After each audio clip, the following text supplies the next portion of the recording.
Good evening, good morning, good afternoon, wherever you are joining us around the world, and welcome to this, our eighth part of our eighth of eight Apologia Strategy 5.0 series. I am Sarah Buckland Reynolds. I will be your host for today.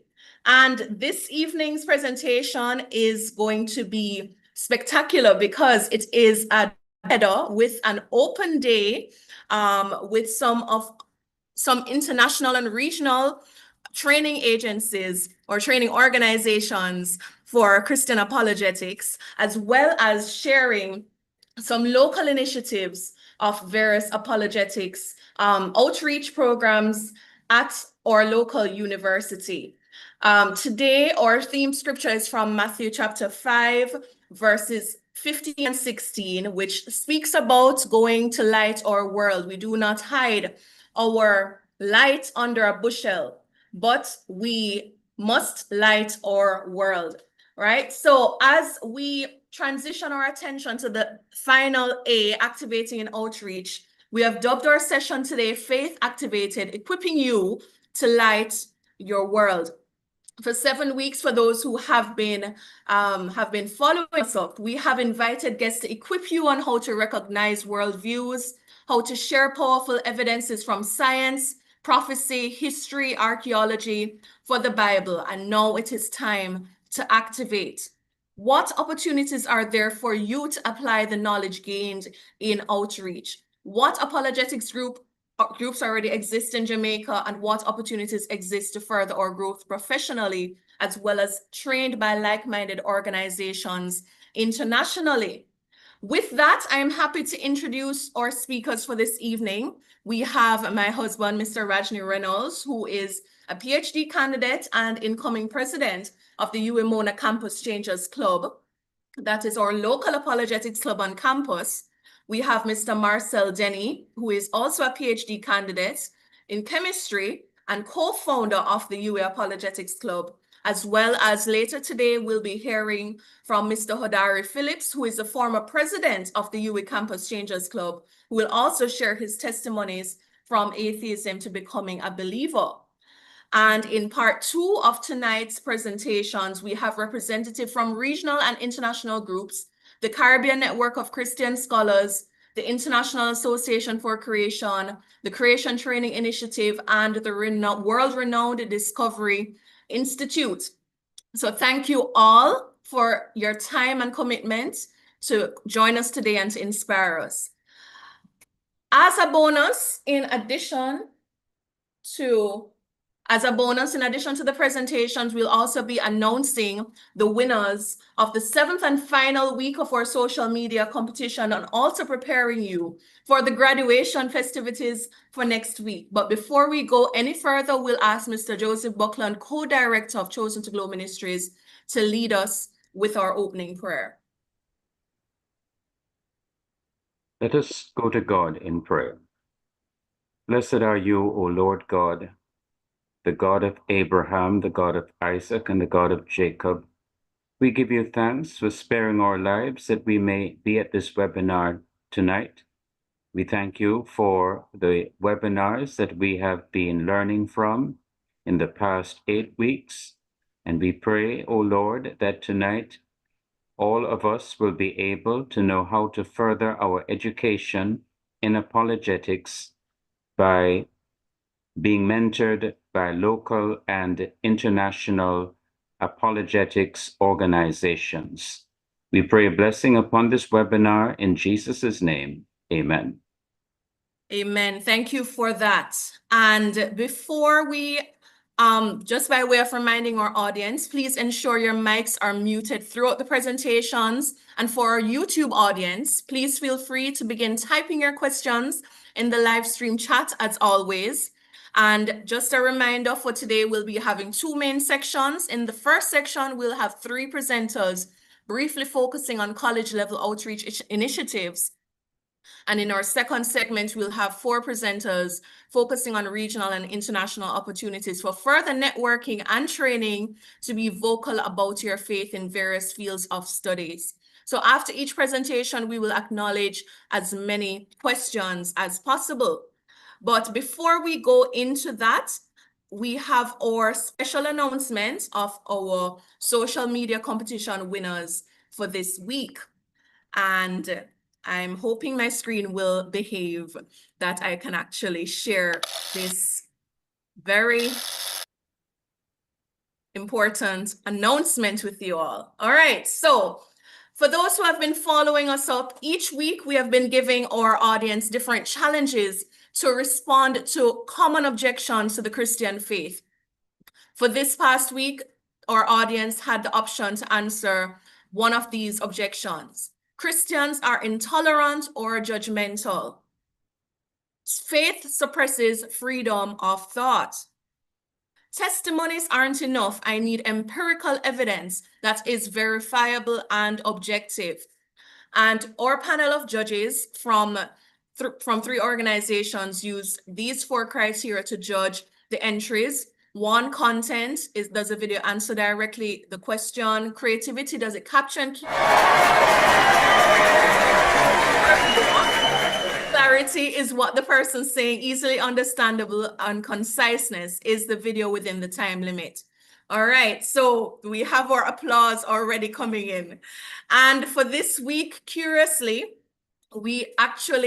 our judges were not unanimous, and we had basically a tie. And so we'll actually be announcing 2 winners for this week. Here is our first winner.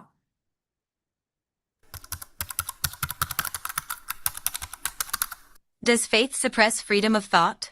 On the contrary. Biblical faith is not blind as you may suppose. Faith and reason are deeply intertwined. The scientific revolution, in fact, was spurred by devout individuals seeking to understand God's creation. Figures such as Copernicus, Robert Boyle, Isaac Newton, Blaise Pascal, Johannes Kepler, and others were motivated by their Christian faith to explore the workings of God's universe. Johannes Kepler wrote, "The chief aim of all investigations of the external world should be to discover the rational order which has been imposed on it by God, and which he revealed to us in the language of mathematics."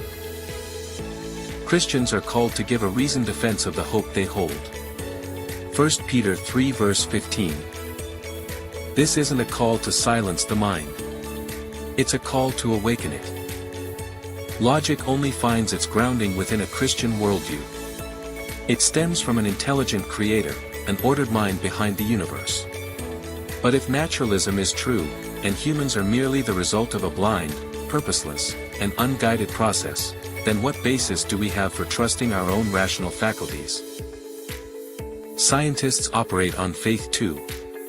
Faith in the uniformity of nature, the reliability of observation, and the power of reason. But is that a denial of thought? Not at all. It's a foundation for it. Faith isn't the enemy of reason. It's what makes reason possible.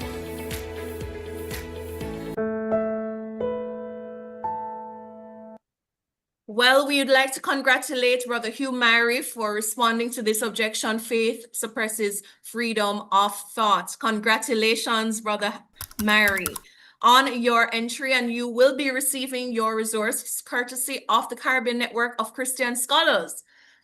Now for our other winner for this week. And our second winner is... People often say Christians are intolerant and judgmental. But are those labels fair or misunderstood? In today's culture, tolerance means accepting all beliefs as equally true. But biblically, tolerance means being patient and loving even when we disagree. Ephesians 4:2 tells us to bear with one another in love. That doesn't mean affirming sin.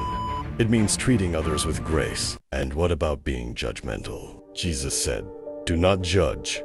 But he also said, "Judge rightly." John 7:24. The Bible warns against hypocritical, harsh, or self-righteous judgment. But it also calls Christians to discern right from wrong with humility and love. Christians aren't intolerant or judgmental for refusing to celebrate sin. They're being truthful and loving when they call people away from destructive paths and toward eternal life. John the Baptist was hated for speaking truth about Herod's sin. Mark 6:18 to 19. Yet his courage was an act of loyalty to God, not hatred for others. So we'd love to extend our hearty congratulations to Daniel Downer, who also won a prize of a 5,000 Jamaican dollar gift certificate from the Caribbean Network of Christian Scholars.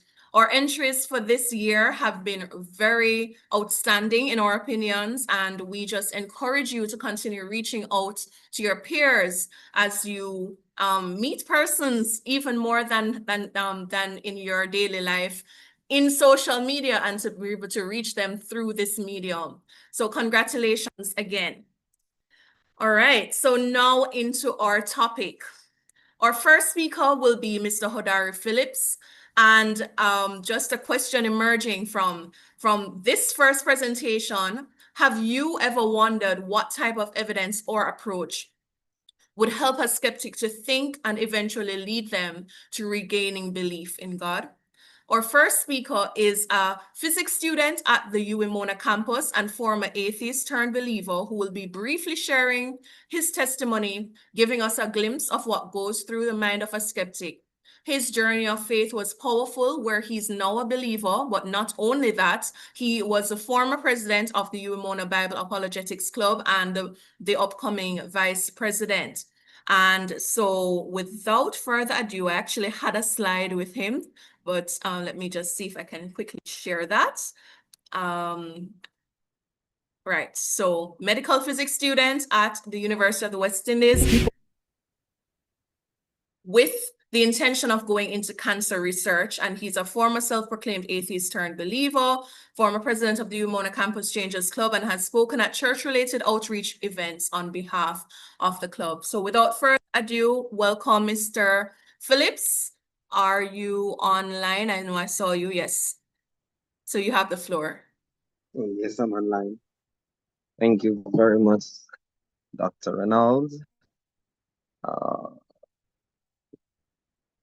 Just want to greet everyone. It's a blessing to be here. A couple of years ago, I wouldn't have thought that I would have been in such a capacity as this. I just want to know if everybody's hearing me clearly. Yes, we are. Yes. So it's my pleasure to be speaking to all of you here in this capacity. As Dr. Reynolds introduced me, I am Hodari Phillips. And I just want to speak to you a little bit about my journey from being a former atheist to now a devout Christian. For years, I was really committed to the idea that God was a myth. The belief in God wasn't that relevant, and it was just a concept, a human construct for those who suffered some form of trauma. And so it's like Santa Claus who we would tell little children and for them to feel good.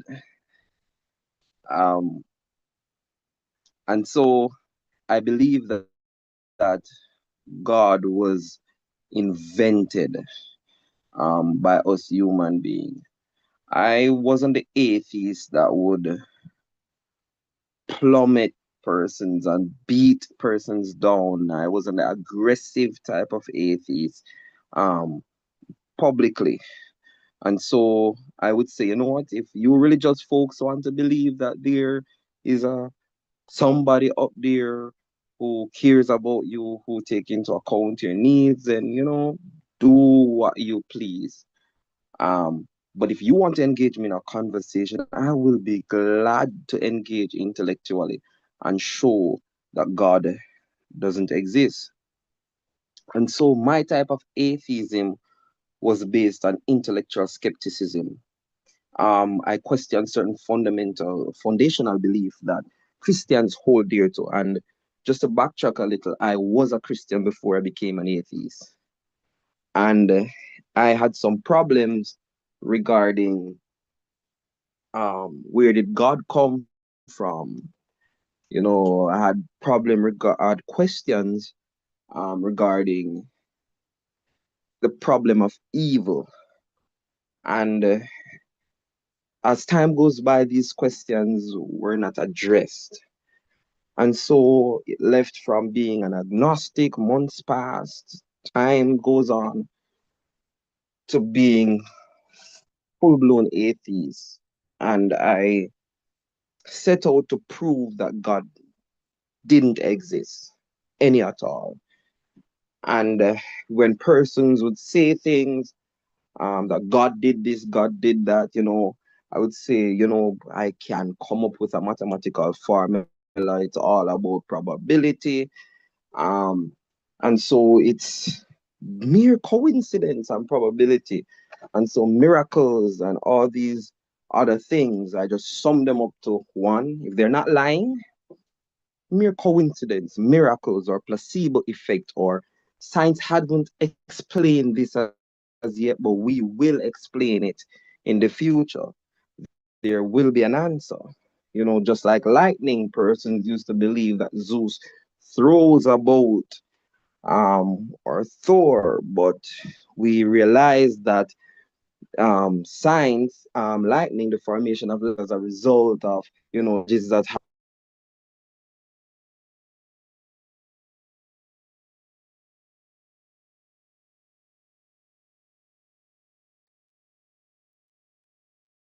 and All right, Hodari, seems that we're having a little technical difficulty. Let's see if this can be resolved.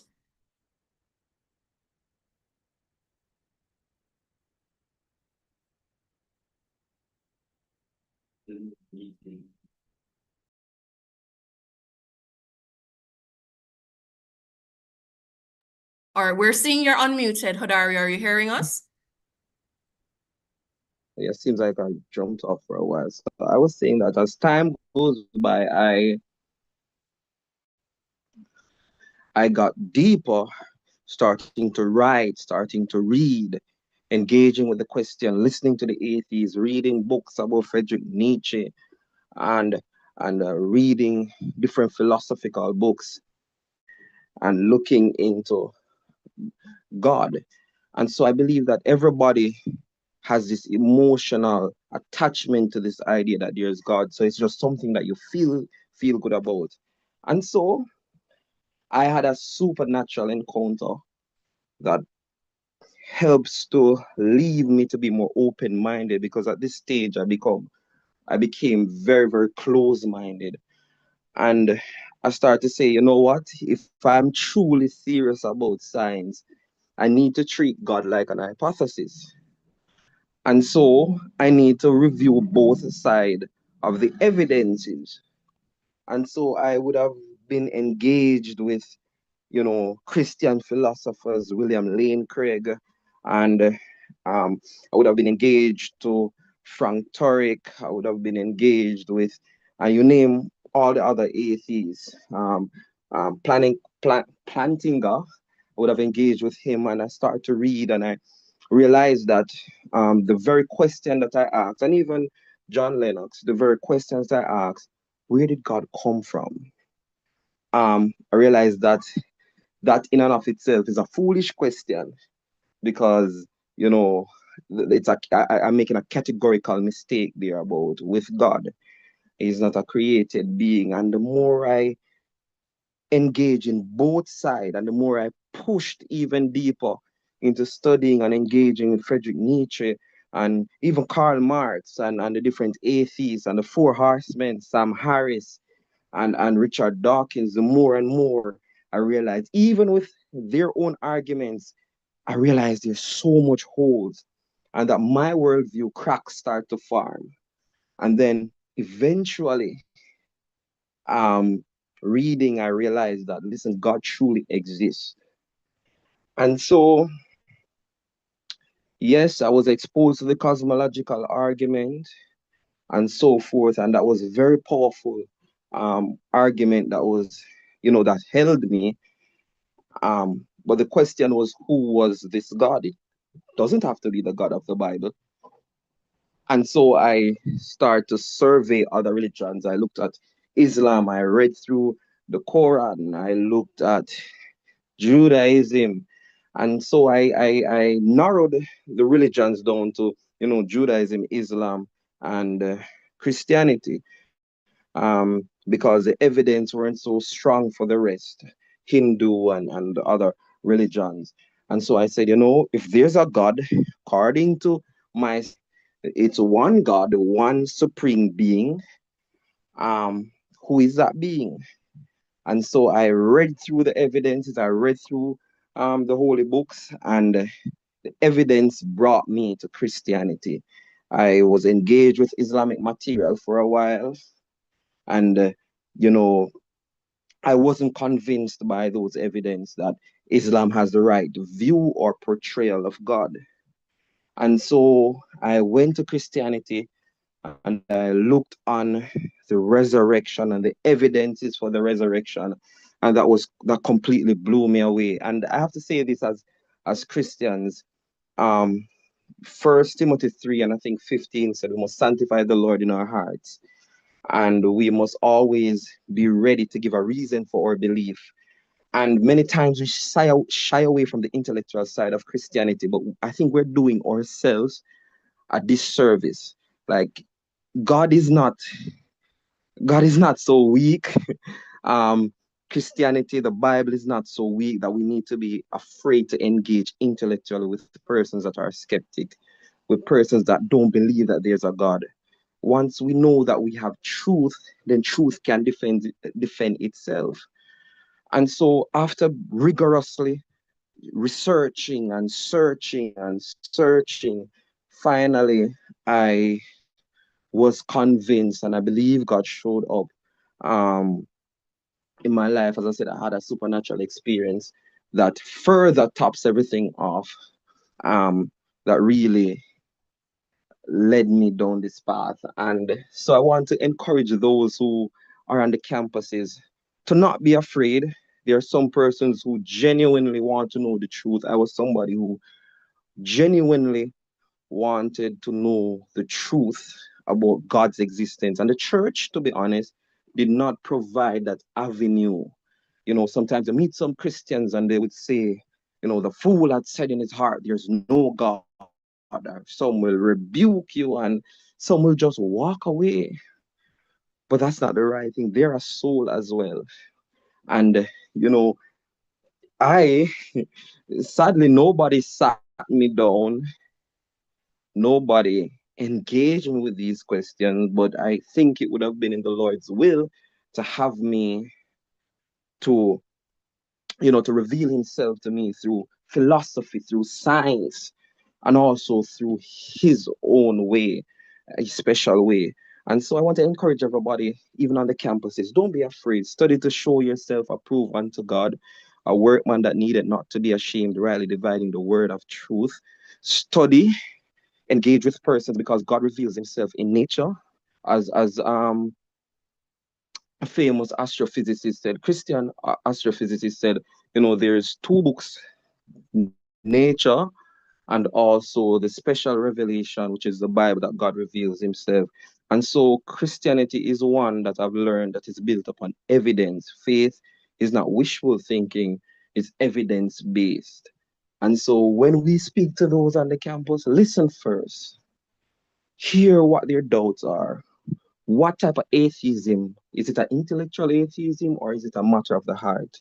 And the reason why my conversion to Christianity and I became so stronger, so serious, was not just the intellectual side, but also the faith-based. And what do I mean by that?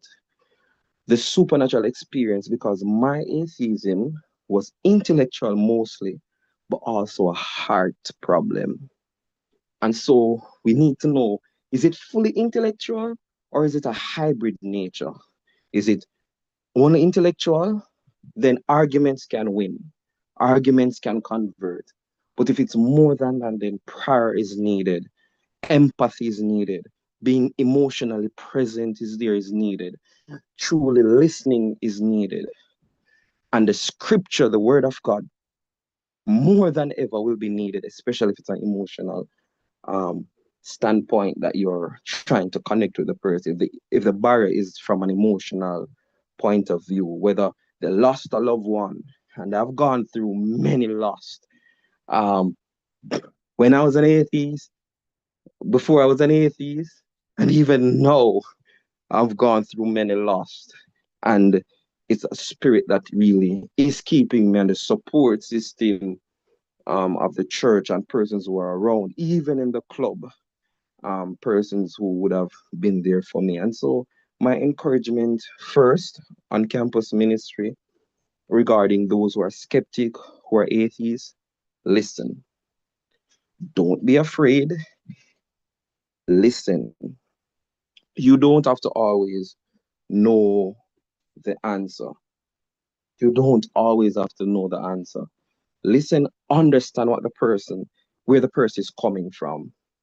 Know that you have a wealth of evidence on your side. You have truth on your side. Um, the third thing, you should be convinced of the evidence. You should be persuaded of the evidence. Um, the fourth, be prayerful. Ensure that your life shows God. There's genuine faith. Because sometimes it's not the argument alone that reaches the person, but the life that you portray. And so Jesus said, if you don't believe my words, believe me for my very work's sake. And so ensure that you read, engage with material, group together, become a part of a club that, involving apologetics. If you're at UA campus changers and so forth, or start one at your own university. You can connect with, Glow Ministries, and we can, render assistance and resources. And lastly, study to show thyself approved. Workman needeth not to be ashamed, rightly dividing the word of truth. And now the last thing, don't be afraid. And sometimes we have the resources, we are praying, um, but we don't want to go. Go there, make the mistakes, learn, be honest, show grace, and allow the Spirit of God to move. Don't be afraid of the atheists, but sit down and listen to them and present your evidence. And so, God bless you all. Thank you for listening, and I hope I've, you know, helped. And back over to you, Dr. Buckland. Wow. Wow, Hodari, thank you so much for your enlightening presentation. Even from my perspective, I did not realize the depth of the searching that actually led you to the point where you are at. And so I really appreciate you including some of your personal details. And with that, I'm going to quickly open the floor to questions. If anyone is curious about any part of the process that has not necessarily been explained by Hodari. And also, as a side note, if anyone here is joining from an organization, I'm asking for you to kindly put the name of the organization beside your name. There are a few persons who I am expecting, but particularly Giovanni, if you're able to put your organization beside your name, please. All right, so while we're waiting for questions, and we're also going to look on YouTube where most of our viewers are, I want to ask you, you mentioned various steps of the process, the cosmological argument, the evidence for the resurrection.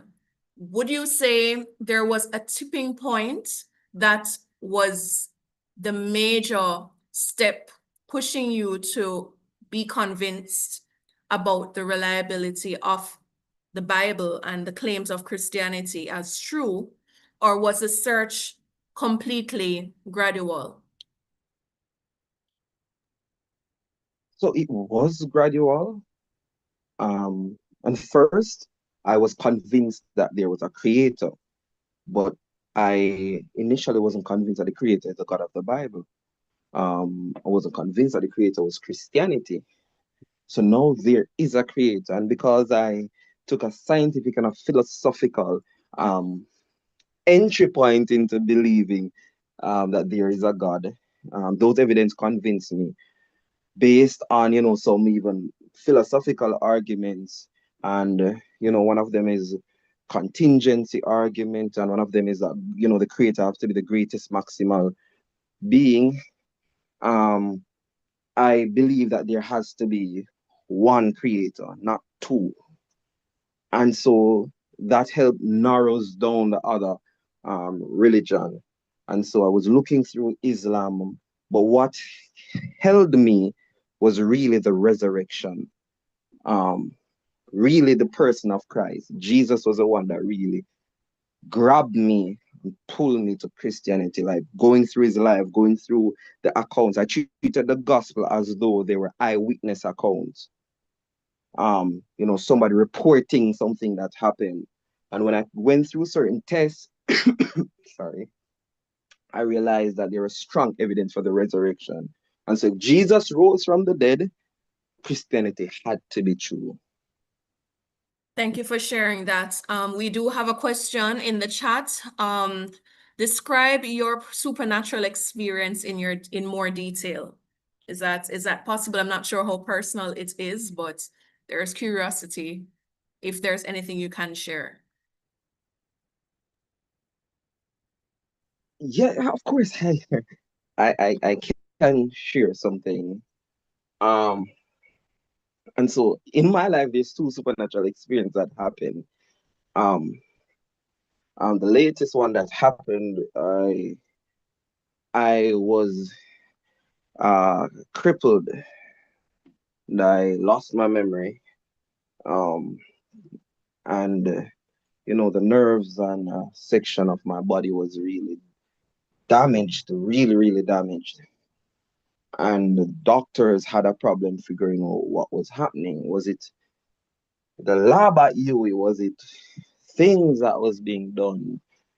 Did a certain chemical cause the damage or a special virus? And that I went through years of serious pain. There was no redress, there was no help, medications, experimenting.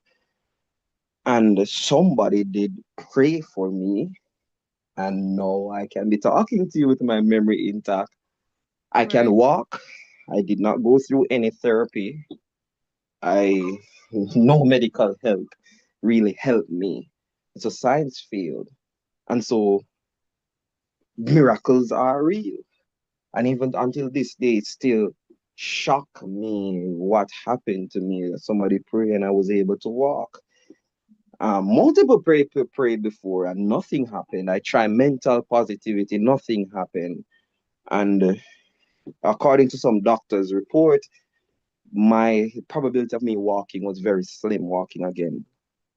But before that, the supernatural experience I would have been alluding to was this: I heard a voice. And at one point, I was wondering if I was mad.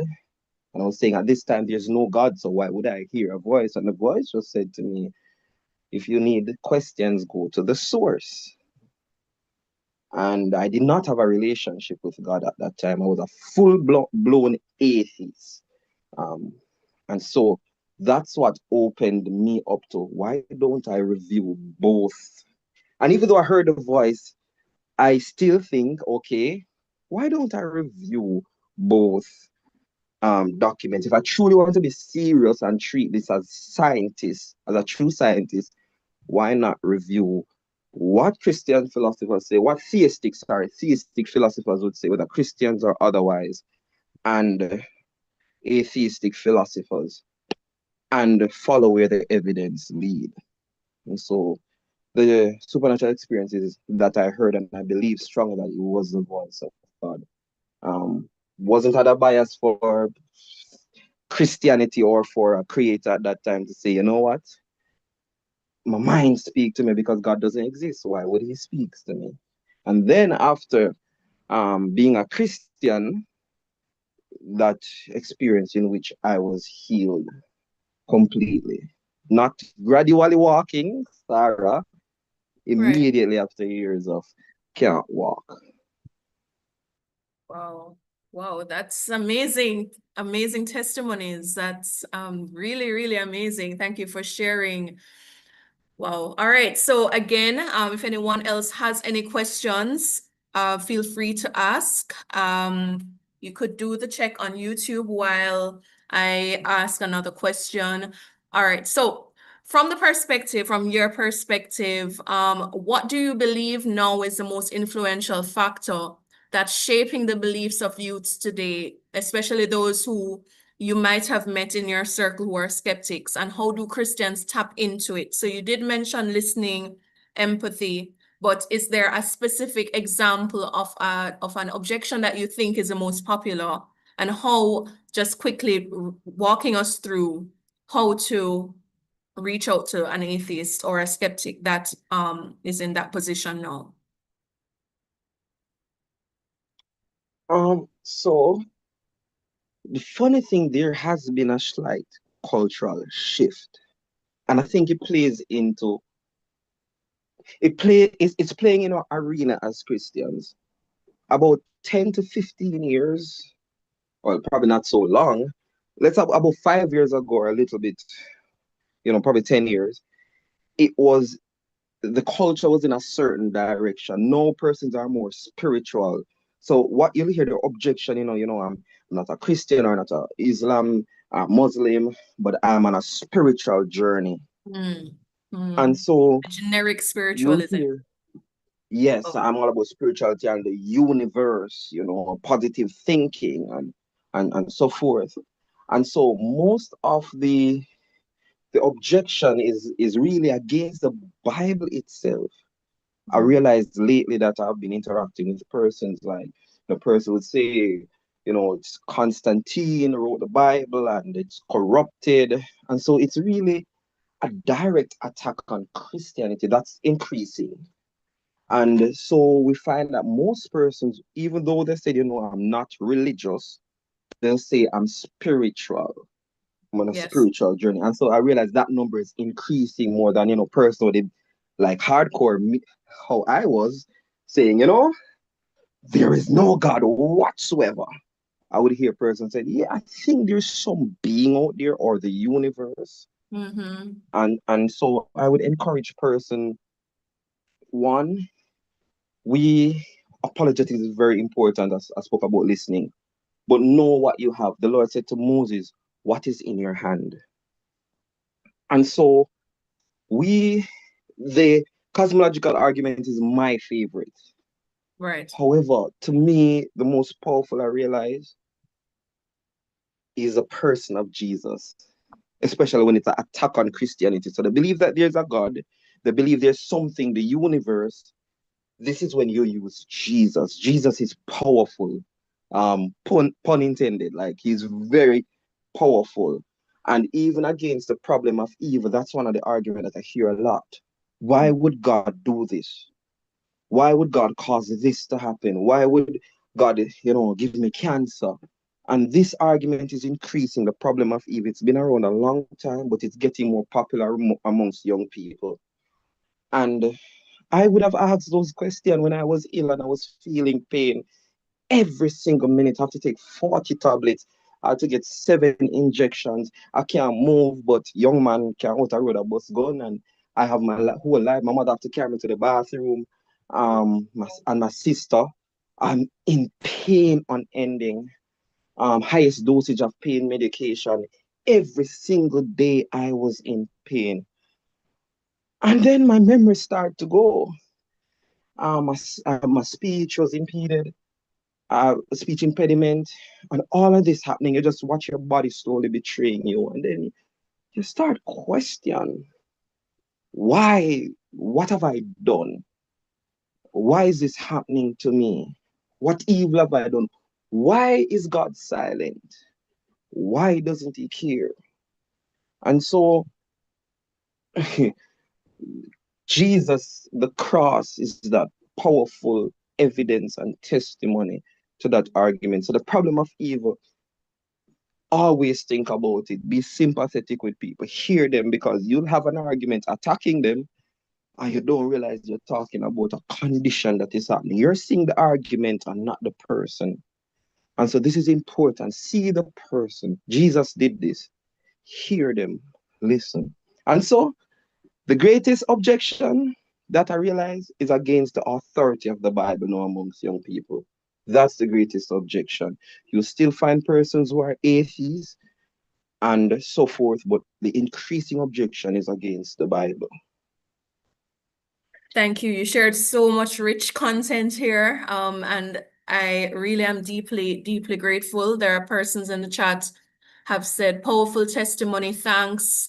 I'm sure that there will be many other questions. If there are other questions directed to you, I will bring you back on. But in the interest of time, I just want to thank you so much again, Mr. Phillips. We definitely appreciate your time sharing these personal details and the ministry. I am grateful that you sought God with a sincere heart, and He showed Himself in powerful ways in your life. And I'm so grateful that you are making yourself an instrument for Him. So God bless. God bless and thank you. Thank you. All right. So we have heard the experience of transformation and got a glimpse of them into the mind of a skeptic, a former skeptic. And our next presenter, Mr. Marcel Denny, will now share his experiences over the past decade in reaching out to his peers in the chemistry department and eventually co-founding what is known as the UA Campus Changers Club. But before Mr. Denny shares his own experiences, let me just quickly bring up his bio for you. So Mr. Marcel Denny has been a committed Christian for over a decade, and during his time, his passion for both science and faith has grown tremendously. He first encountered the perceived tension between these two worlds at the end of his second year of undergraduate studies when, during his first academic conference, he concluded his vote of thanks with the words, "I would like to thank God." The shocked reaction from the audience was unsettling, though he gave it little thought at the time. After completing his degree in chemistry, Marcel pursued a PhD in the same discipline. During this period, he actively participated in Bible study sessions initiated by senior graduate students and eventually took over leadership of the group. With whether leading discussions himself or inviting pastors to share, Marcel soon realized a sobering truth: not everyone recognized the Bible's authority as expected. This is even in a Bible study group. Many questions raised in these sessions reflected the intellectual skepticism prevalent among university students, individuals who often cloaked their unbelief in philosophical or scientific arguments. Determined to respond effectively, Marcel began an intentional journey into Christian apologetics. Through debates, audiobooks, and extensive reading, he equipped himself with thoughtful answers to address objections to the Christian faith.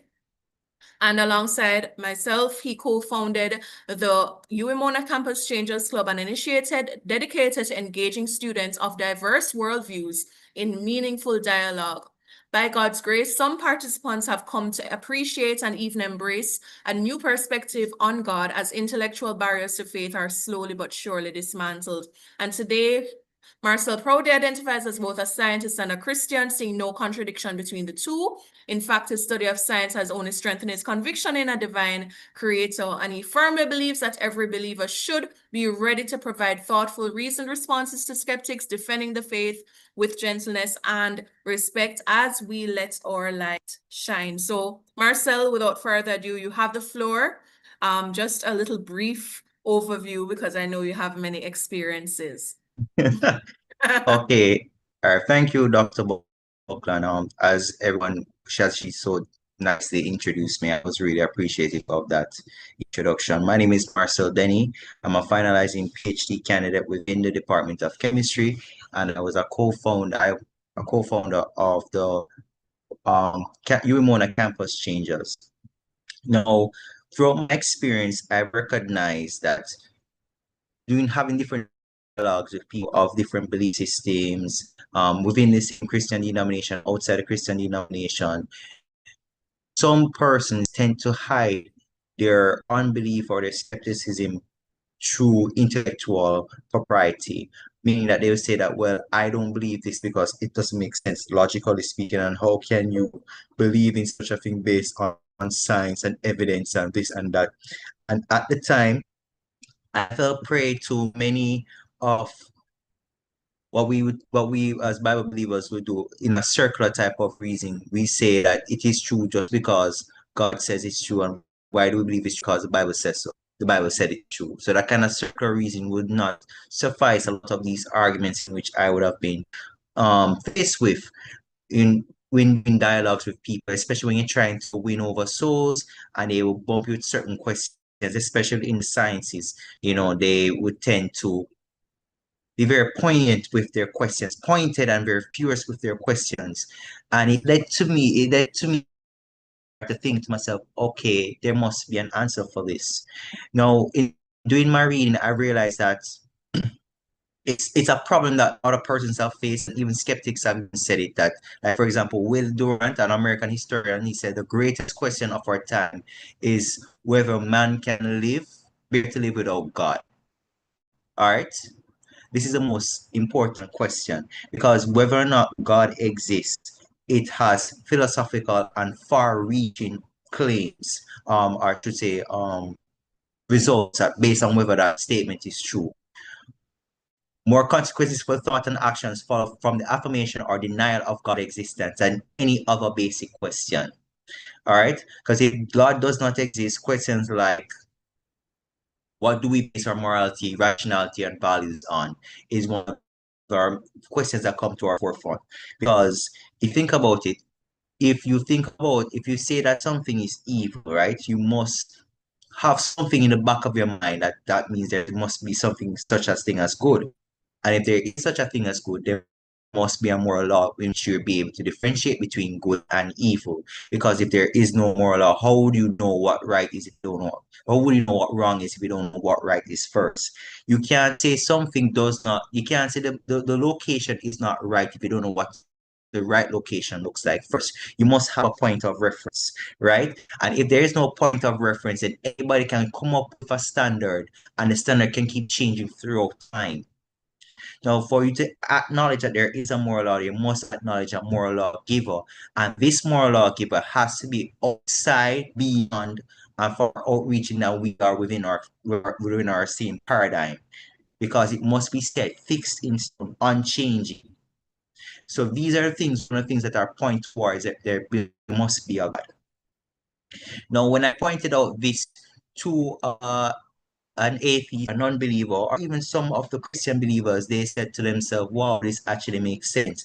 I haven't drawn on the Bible as yet, and I'm actually drawing them into the conversation about God. I think of apologetics as basically removing the bushes and the objections and different type of clothes that would show you the cross. You're just taking them out of the picture and you're directing them to a path to the cross with absolute certainty. All right.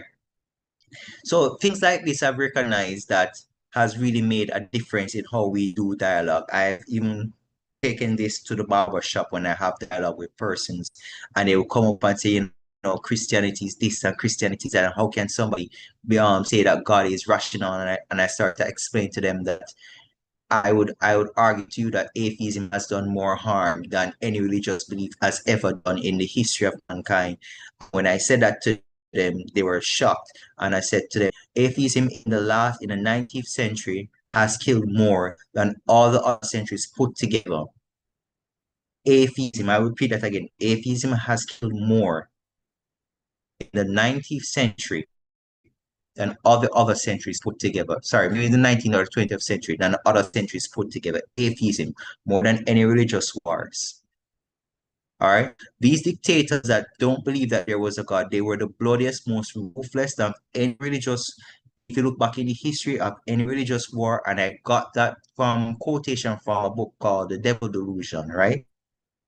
which was a response to one of the four horsemen's book, God Delusion. Somebody took it up upon themselves and wrote The Devil's Delusion, where they went through in great detail the different things that persons who profess to be renowned atheism and how the murders that they have done in the name of atheism. But we don't hear these things being talked about much by persons.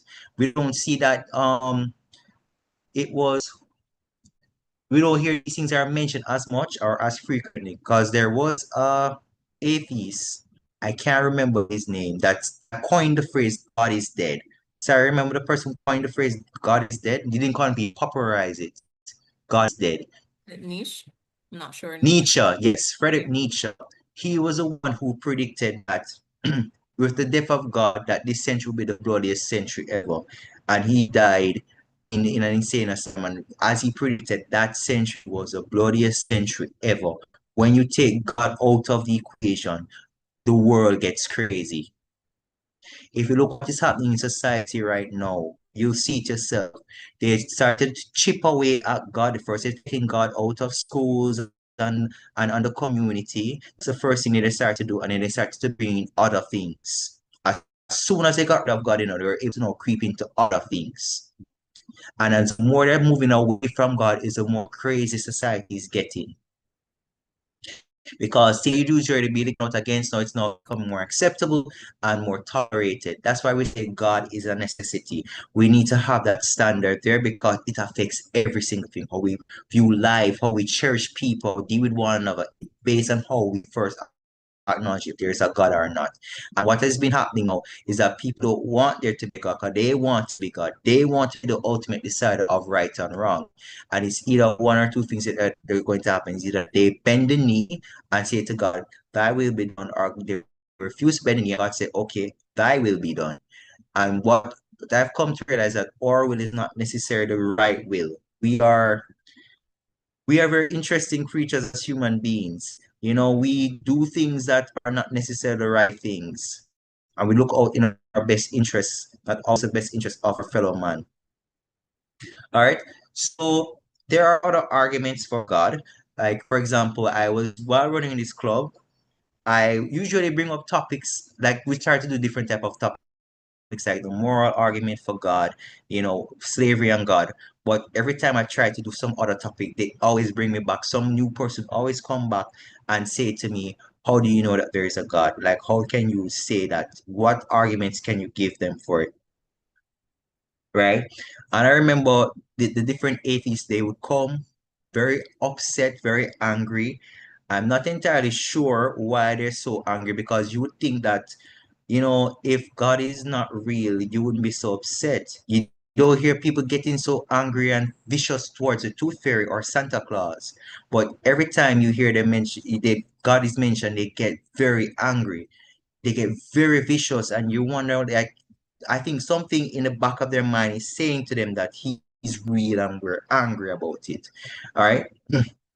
So I remember having this discussion with persons, and the first thing they came to me and said, how do you define God? How do you define God? And I said, okay, based on science, we can see that God is timeless because according to science, the universe had a beginning. And according to the law of relativity, time, space, and matter had to coexist at the same time. They had to come into existence simultaneously. All right. So that means the thing that created the universe must be timeless, spaceless, and immaterial. If I make this laptop, that means I must be something outside of this laptop, outside and above and beyond the laptop itself. I can be made up of the elements of the laptop. But you see my creative design that is present in the laptop or any type of smart device. I hope you can appreciate that. All right.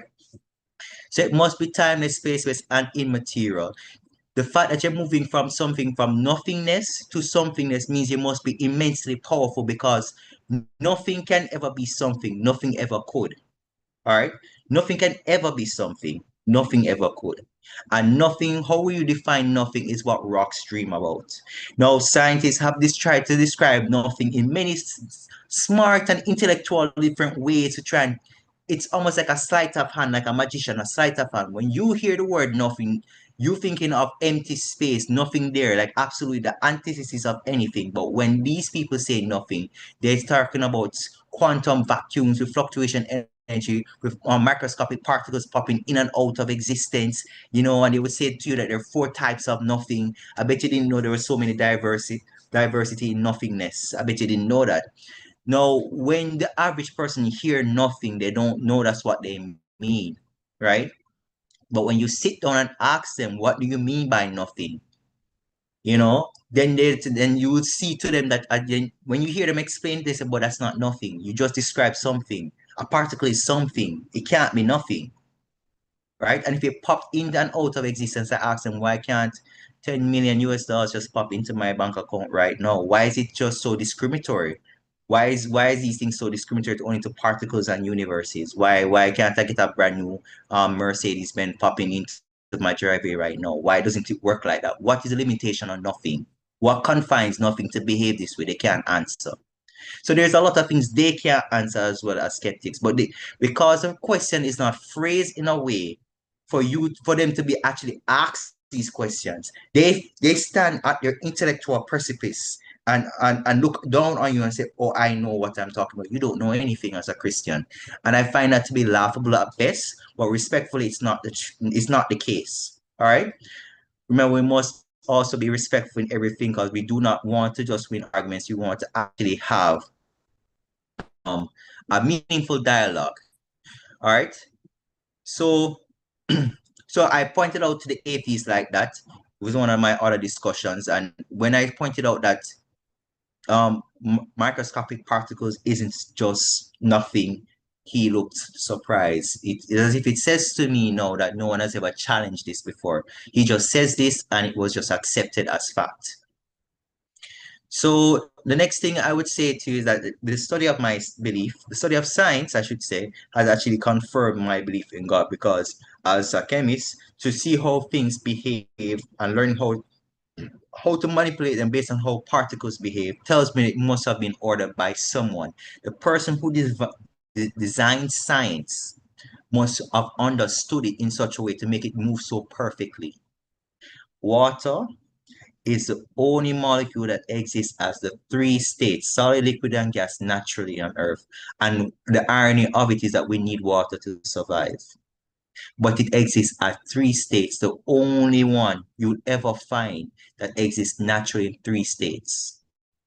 Ozone, the thing that protects us so much, has the right concentration in the atmosphere, but just enough in the normal air that it won't damage us.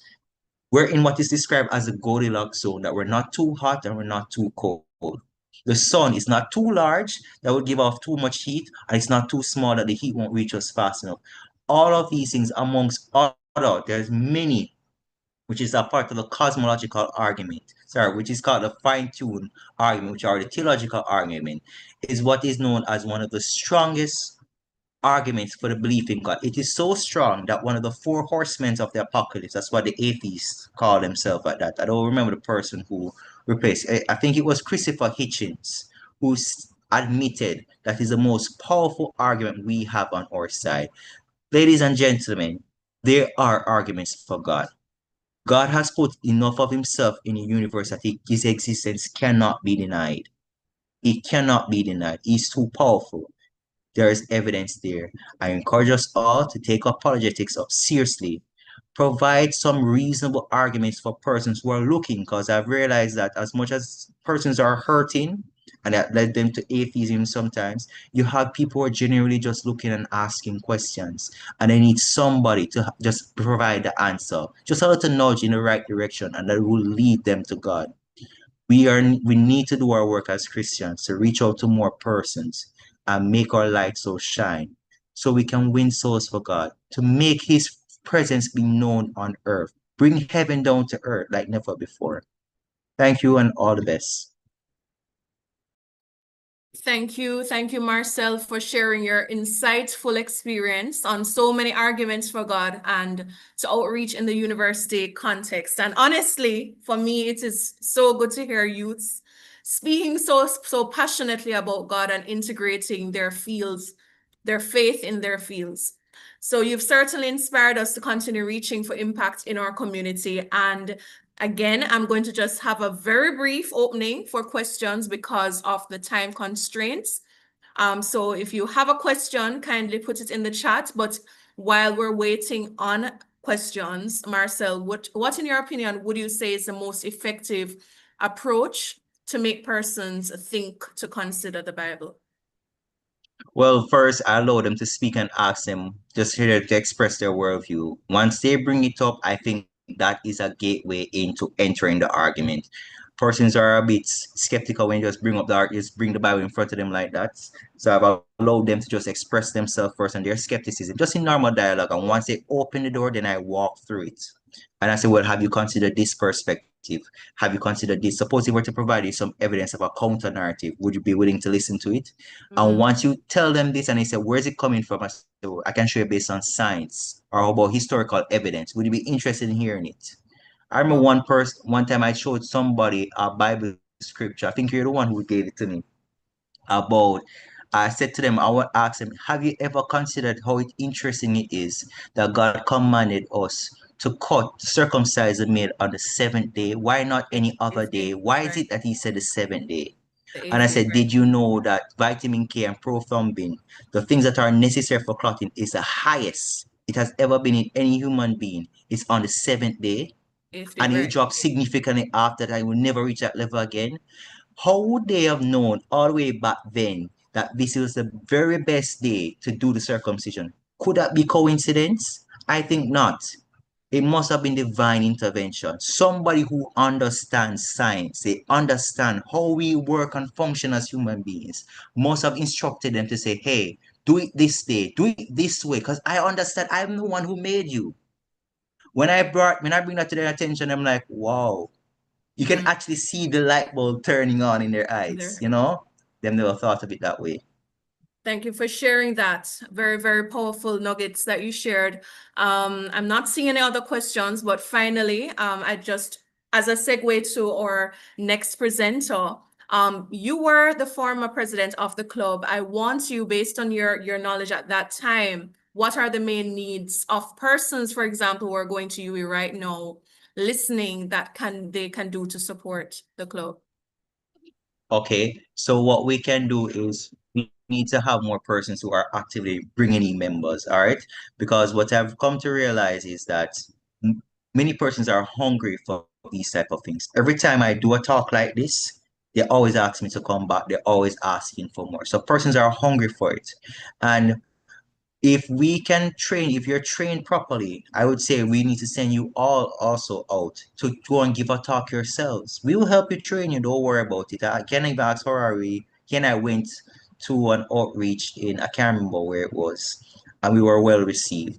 These are the things that God calls us to do. So if you really want to help and make a difference, and I'm telling you, it builds your understanding as well, and it reaffirms your faith. If your faith is shaky and wobbly, it reaffirms your faith because you now have to study. You have to now back up your belief with evidence, and we need more of that. We need more persons to be outgoing. We need more persons to go out there and talk, just have a conversation.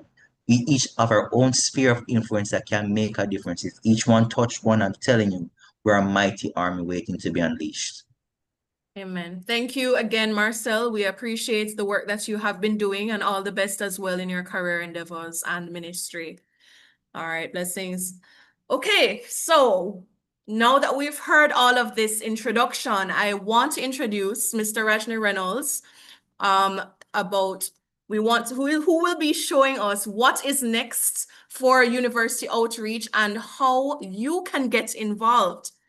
And so our third presenter is not only my husband, but the incoming president of the UMona Campus Changers Club. And among other things, tonight he will be launching a newly proposed apologetics intercollegiate quiz competition. But before he comes on, let me just read a short biography of Mr. Reynolds.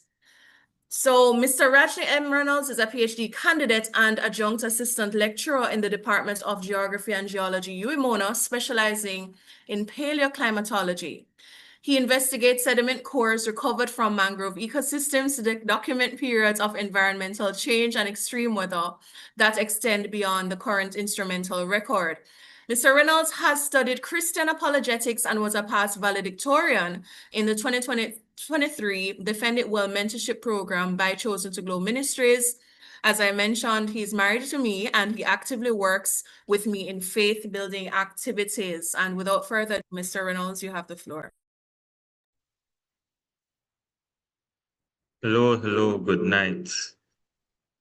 Good night, everyone. Everybody's hearing me properly? Yes. All right, then. Thank you.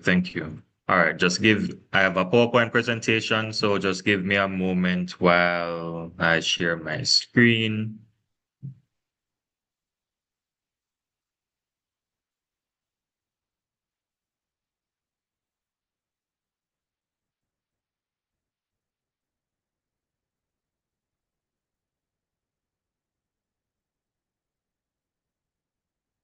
Okay, so everyone is seen?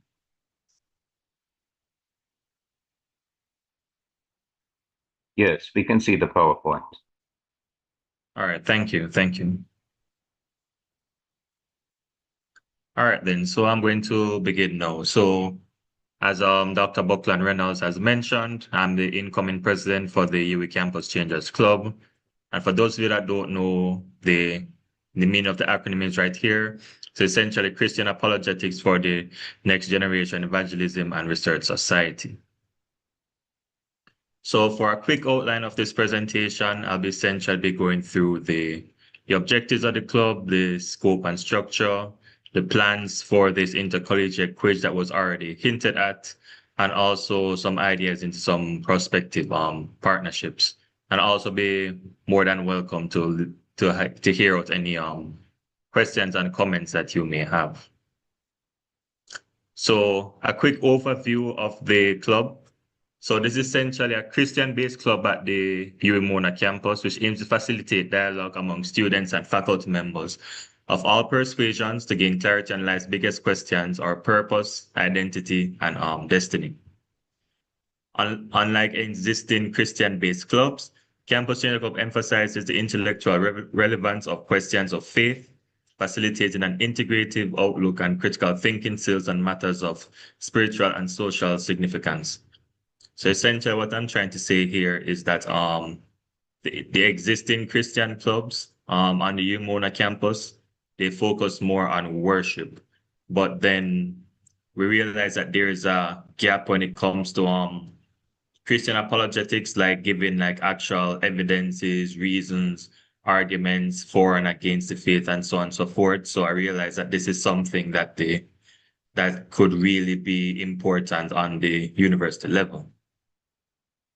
So here we have photographs of our two previous presenters, Mr. Marcel Denny and Mr. Hodari Phillips, from previous outings engagement where they're having similar talks, essentially talking about the various testimonies and evidences that they have had and the reasons for their faith and so on. So these are some of the things that we as the club want to push out and to do more for the next academic year.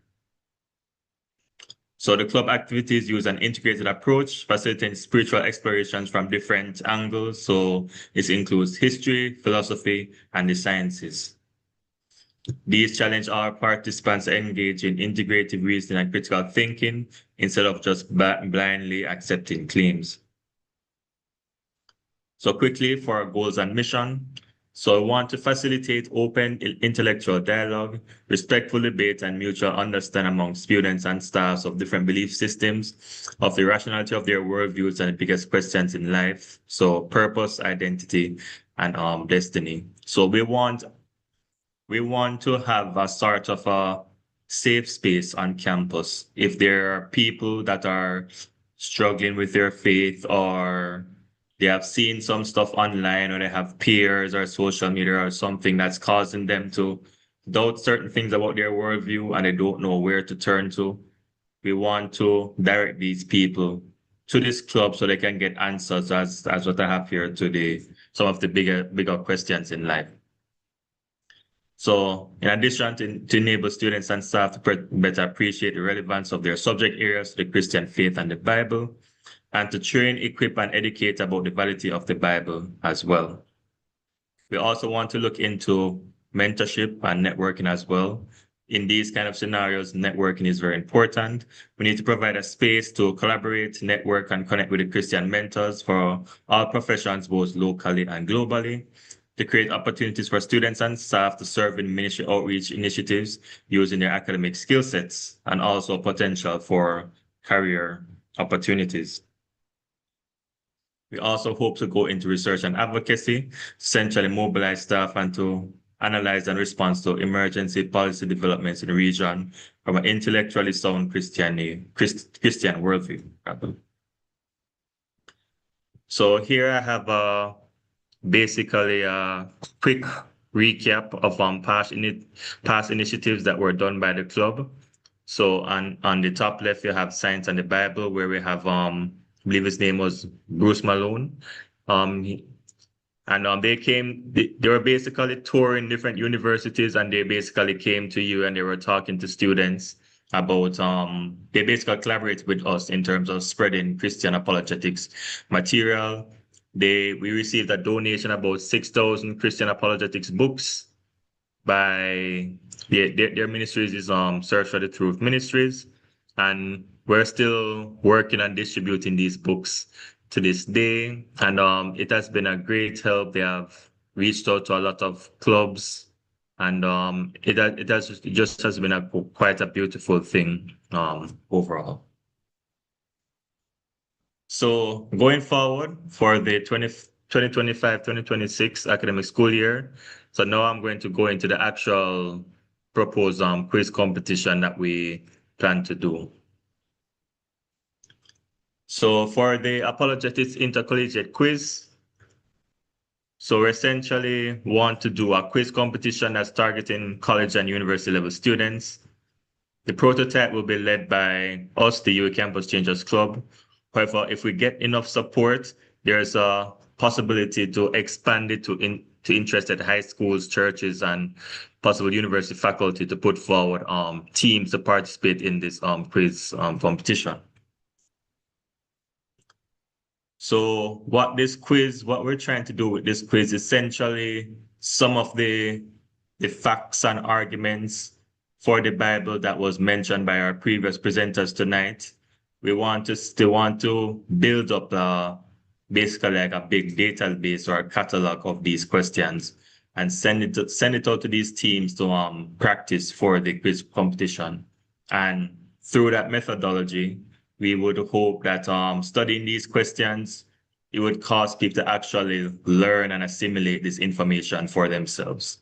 So it's a fun and interesting way of teaching people about Christian apologetics without having to, like, say, intimidate them in a formal argument or so on. So this kind of supplements existing traditional Bible quizzes that exist across congregations and exposes participants to the depth and relevance of God's word, interconnecting with their studies. So the style will be similar to the school Chinese quiz format for those of you that are from Jamaica. So each team would consist of 4 persons.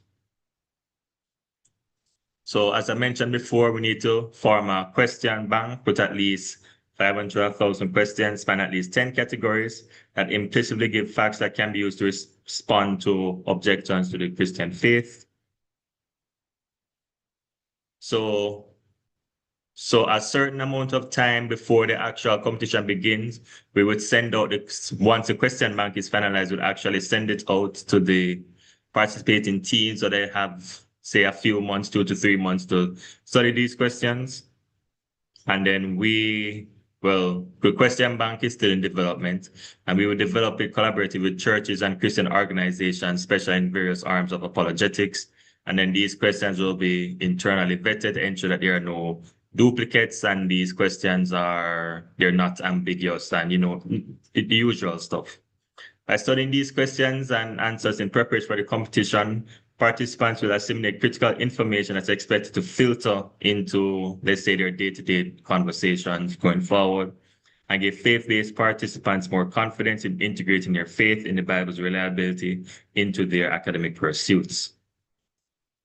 So these are the proposed categories. So essentially have prophecy, Bible, science, famous quotes, archaeology and history, flaws of evolution, philosophy and worldviews, persecutions, other religions rather, and eyewitnesses and evidence for Jesus. So I don't want to spend too much time going through each of them, but everything is right there. And here are some sample questions. So under prophecy, for example, how many years before Jesus' birth was Psalm 22 written that foretold Jesus' exact words on the cross and the words of his oppressors? And the answer around 1,000 years. And let's say science, for example, what did scientists compare the probability of one protein forming randomly to? Answer: a tornado assembling a Boeing 737 from a junkyard. So questions like this, they'll get to study both the question and answer, and it's just a matter of similar information and who will perform better which team will perform better in the competition itself. And these are the other categories. I don't have enough time to go through all of them, but they're there. And same thing here, just showing that these are some of the preliminary questions that we're creating so far. So now for the proposed stages.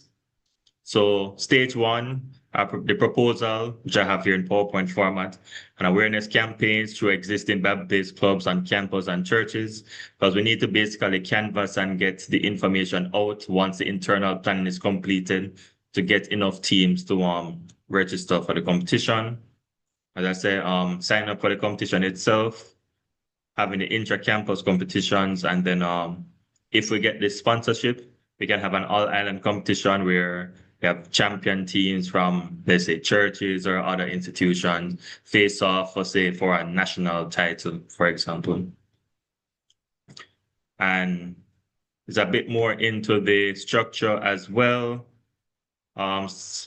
Using the UE Mona as an example, we have roughly, down at the bottom, these are basically all of the halls of residence that are on the campus at the moment. So around 10 teams, we might just have a regular knockout section that leaves us with 5 teams. And then for the 5 teams, we'll have the top 2 highest scores advance to the finals, and then you have the final round, and then you have the winner for the UE Mona campus. And if this competition scales up enough so that we get like a parallel competition, let's say for UTech or churches that have large enough congregations, for example, we can probably take the winners from those other institutions and put them together in some kind of national competition and so on. So these are things that are all possible based on the kind of feedback that we get. So other activities, we can also have interclub debates.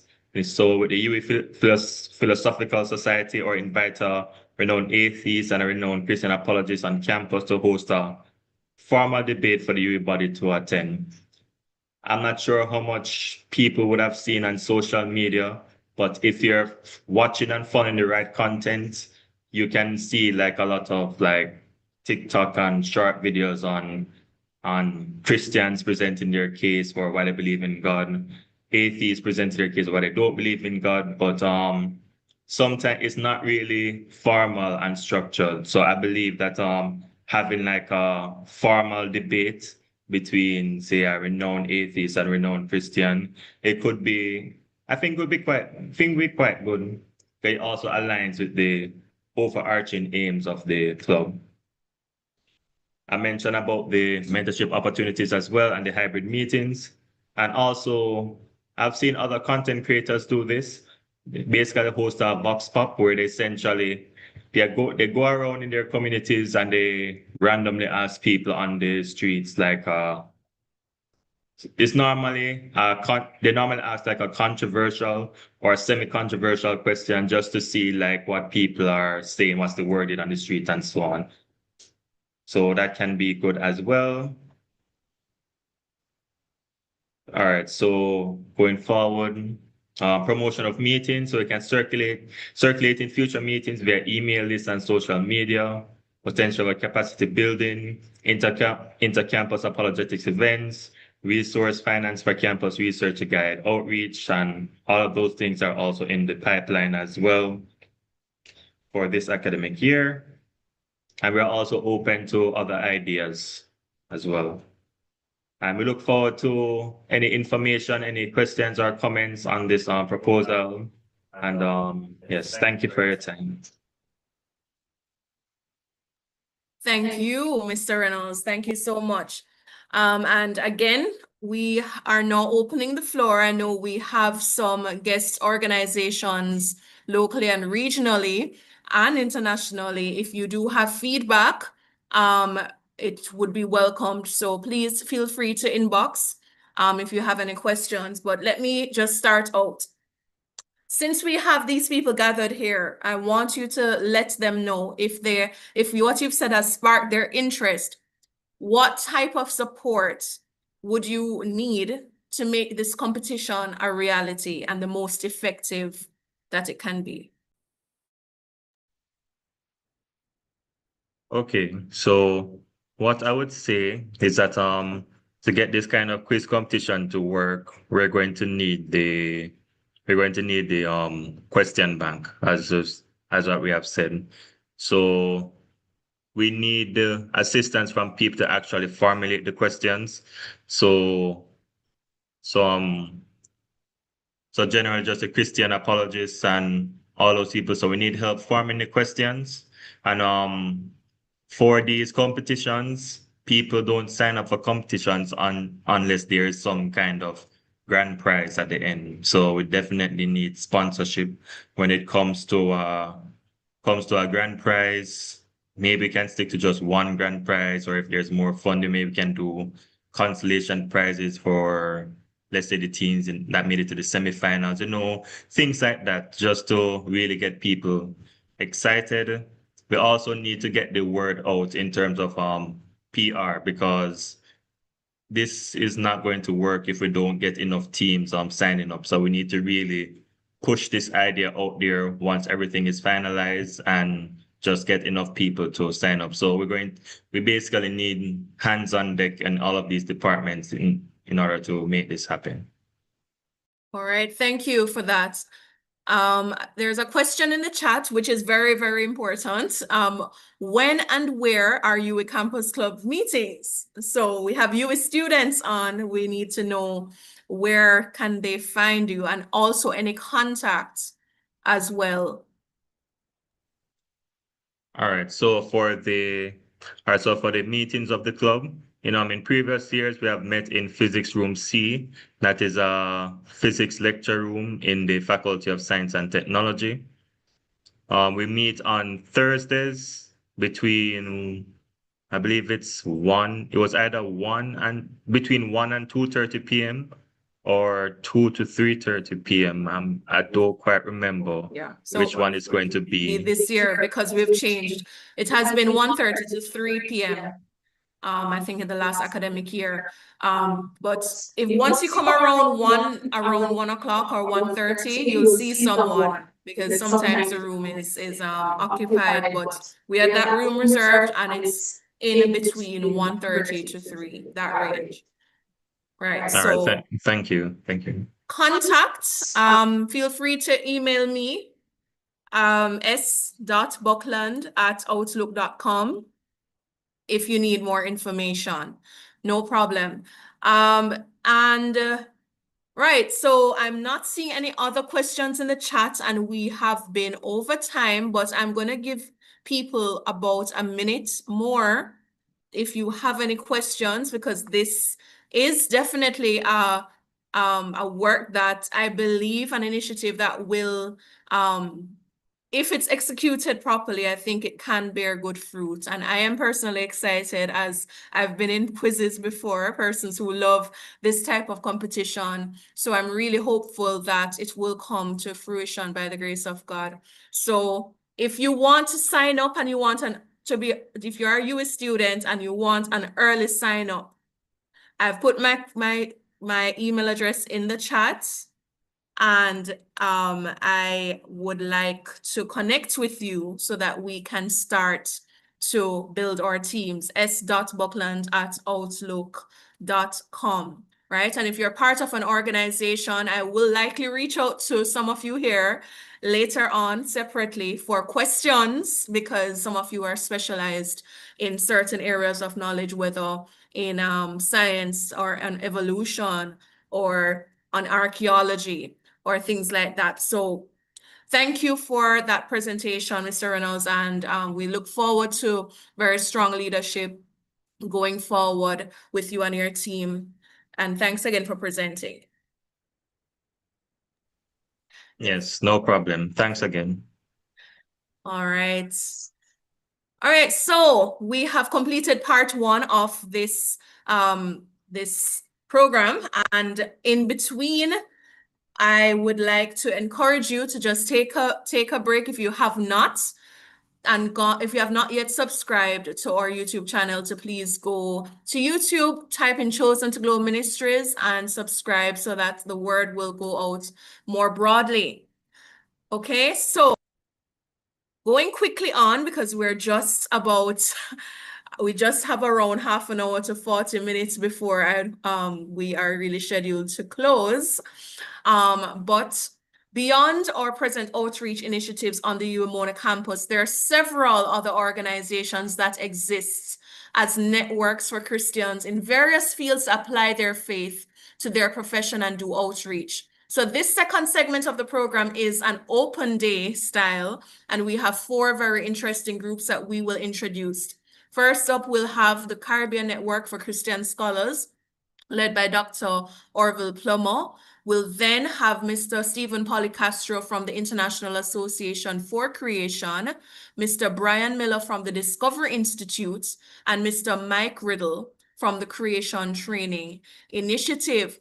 So what I will do is just let each one introduce themselves, then briefly share what your organization does, and especially any initiatives, how can viewers get in contact or be involved, so that we can continue learning beyond this mentorship series and expand our networks professionally as well as in the faith. So first up, we'll have Dr. Plummer. You have the floor. Let me see if you have, I'm not sure if you need to share your screen. Let me just. No, that's okay, Dr. Reynolds. I want to, in the interest of time, to quickly greet everyone on the platform and to commend you on Chosen to Glow Ministries and the UE Changers for the work you're doing, in particular in terms of integrating faith and scholarship. And in that regard, our organization, Caribbean Network of Christian Scholars, which is an affiliate of the Society of Christian Scholars, seek to provide support to equip Christian academics at the tertiary level to strengthen their faith and to be Christian influence among their peers in their academic pursuit. We do a number of activities, including a quarterly webinar that maybe some of you on this call have participated with. And Dr. Reynolds, I must say you are a member of our board, and in that regard, we seek to provide support to UE Changers and any other such entity as we collaborate together. In the interest of time, I will share my contacts in the chat, including email and telephone number that persons can reach out to. We think that our partnership is particular with the UE Changers, very strategic, as we provide a kind of a mentoring for the next generation of Christian scholars. I was primarily blessed by the presentation tonight. So thank you for inviting us on, and we look forward to continue collaboration with your entity and any other entity that is seeking to promote the interests of Christ and particular integrating our faith in Christian academics. God bless you.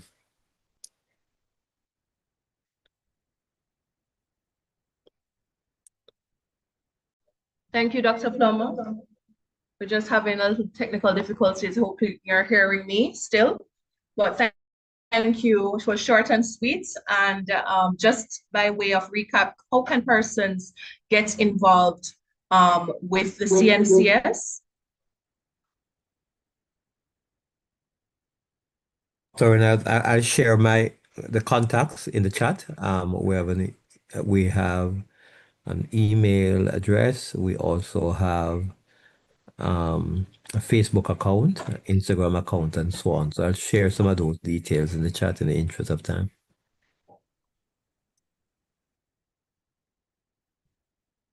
All right.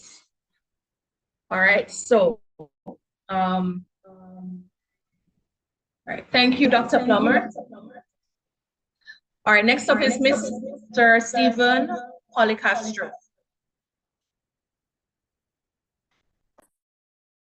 All right. Hello, everyone. My name is Stephen Policastro, and I'm the founder and director of International Association for Creation. Thank you so much, Dr. Buckland, for having me here today. I am from the state of Florida, so we like to say we're the only Caribbean state in the United States of America. We're somewhat neighbors to all of you in Jamaica there, so it's exciting to be with you all this evening. It was great to hear from all of my previous colleagues presenting about their ministries on the island, and we're praying for you. Just a little bit about our organization. We primarily focus on 3 areas of ministry.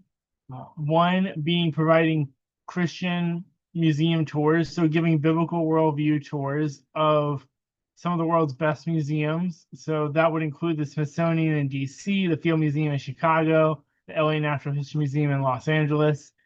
We serve the top 20 museums in the United States, as well as several in Europe and other parts of the world. If you're interested, you can reach out to us on our website at associationforcreation.org. And even though you may not be able to join us for a live tour, we can send you a link to a virtual tour of the Smithsonian, and you can learn about God's world through the lens of God's word there in the museum through a virtual tour. Secondly, we recently began working with several leaders in Washington, D.C., which is our federal capital, to help bring much needed reforms to our public cultural institutions, such as museums and zoos. So we could definitely use prayer for that as we continue to help the public understand the need to pay attention to what's going on in our public cultural institutions and some of the advocacy work that can be done locally on the ground, from churches to homeschool groups. And yeah, I was just in Denver actually, leading a Christian Museum tour of the Denver Museum of Nature and Science, and God opened up a door for me to take some advocacy steps there. And then lastly, we have the Association for National Christian Homeschool Leaders, where we work with national Christian homeschool leaders in over 130 countries around the world. And we work to support them in helping protect parental rights and the autonomy of Christian education in their countries. We do this in Jamaica and all over the world. So it's encouraging to be somewhat involved in your community there to help protect parents who are homeschooling their children. And in addition, we help supply biblical worldview training materials for these homeschool families as well, all around the world. Whether that's translating material into a foreign language or providing it in English, as the case is in North America.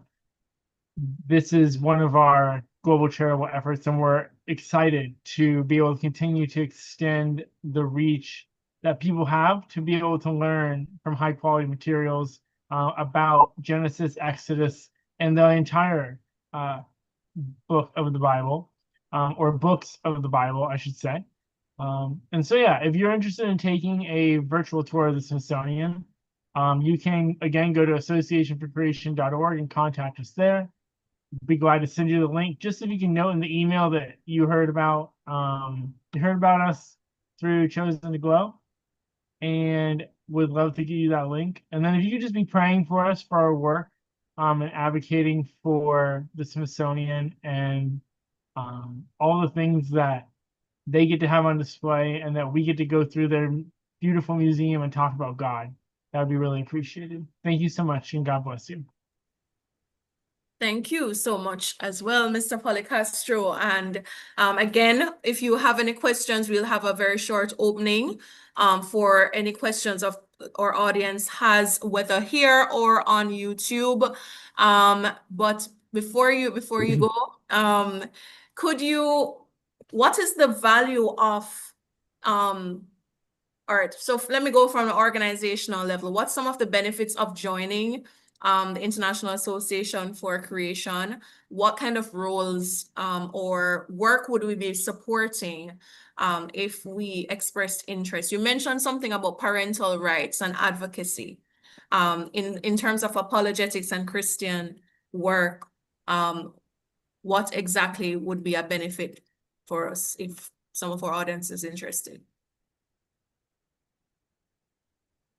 If you're interested as a professional who's in the biblical worldview space of joining IAC, you're able to do that on our website at associationforcreation.org, learn more about what it means to be a member with other colleagues, again, around the world who are specializing in the biblical worldview. And then possibly you're interested in homeschooling, or maybe you do homeschool. If you reach out to us on our website, again, at associationforcreation.org, we can get you in touch with your national Christian homeschool leader there in Jamaica. And I know that her and her team have great resources to help you guys out in educating your children at home with the biblical worldview. Oh, thank you for that. And I see the big sign of the Museum of Natural History. And could you tell us what the connection is to apologetics, or to at least a biblical worldview of your tours? What difference is there? Mm-hmm. Yeah, so we go through the secular museums, like the Museum of Natural History behind me in New York City. And we go and we talk about Noah's flood. We talk about human origins and the difference between what our secular friends have to say about Lucy and like human evolution versus what God's word says about Adam and Eve being the first created humans on day 6. We talk about created kinds and biodiversity, and then we talk about dinosaurs, how they fit on the ark, how they live with humans, and things like that. So it's really exciting. All these museums that are all around the world, God owns everything that's in them because he created all of the specimens, and so we get to use them to glorify him.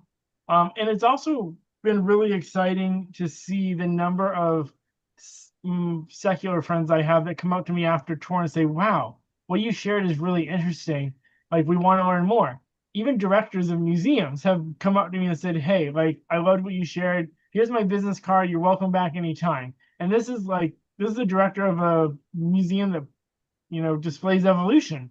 And I'm clearly teaching from scripture. So it's really exciting to see those evangelistic opportunities.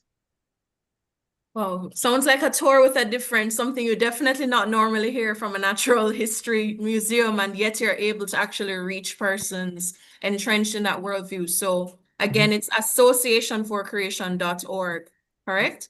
Yes, All that's right. correct. Thank you so Thank much, you. Mr. Policastro. God bless you, Dr. Hey, Martin. God bless you too. All right, so now we have Mr. Brian Miller from the Discovery Institute. I was an alumnus of one of their programs back, I think it was 2022, one of their online programs. So I'm excited to see what you have to share, and especially if you have any upcoming initiatives similarly to that, or other opportunities for persons, scientists, like what we have here in our audience, if they want to get involved in the work that you do. So you have the floor, Mr. Dr. Miller. Thank you. It's a pleasure to see you again. So I'm going to share my screen and just give you a quick PowerPoint slide about our work. And I have a PhD in physics. So a lot of the research I do is related to the origin of life, the rarity of proteins, and how the laws of nature appeared to be designed for life. And at the Discovery Institute, I'm connected with a network of scientists around the world. And what we do is a lot of the cutting edge research on the evidence for design in nature. And the Discovery Institute was founded in 1990. And originally, it was a think tank that dealt with issues like energy and education and transportation.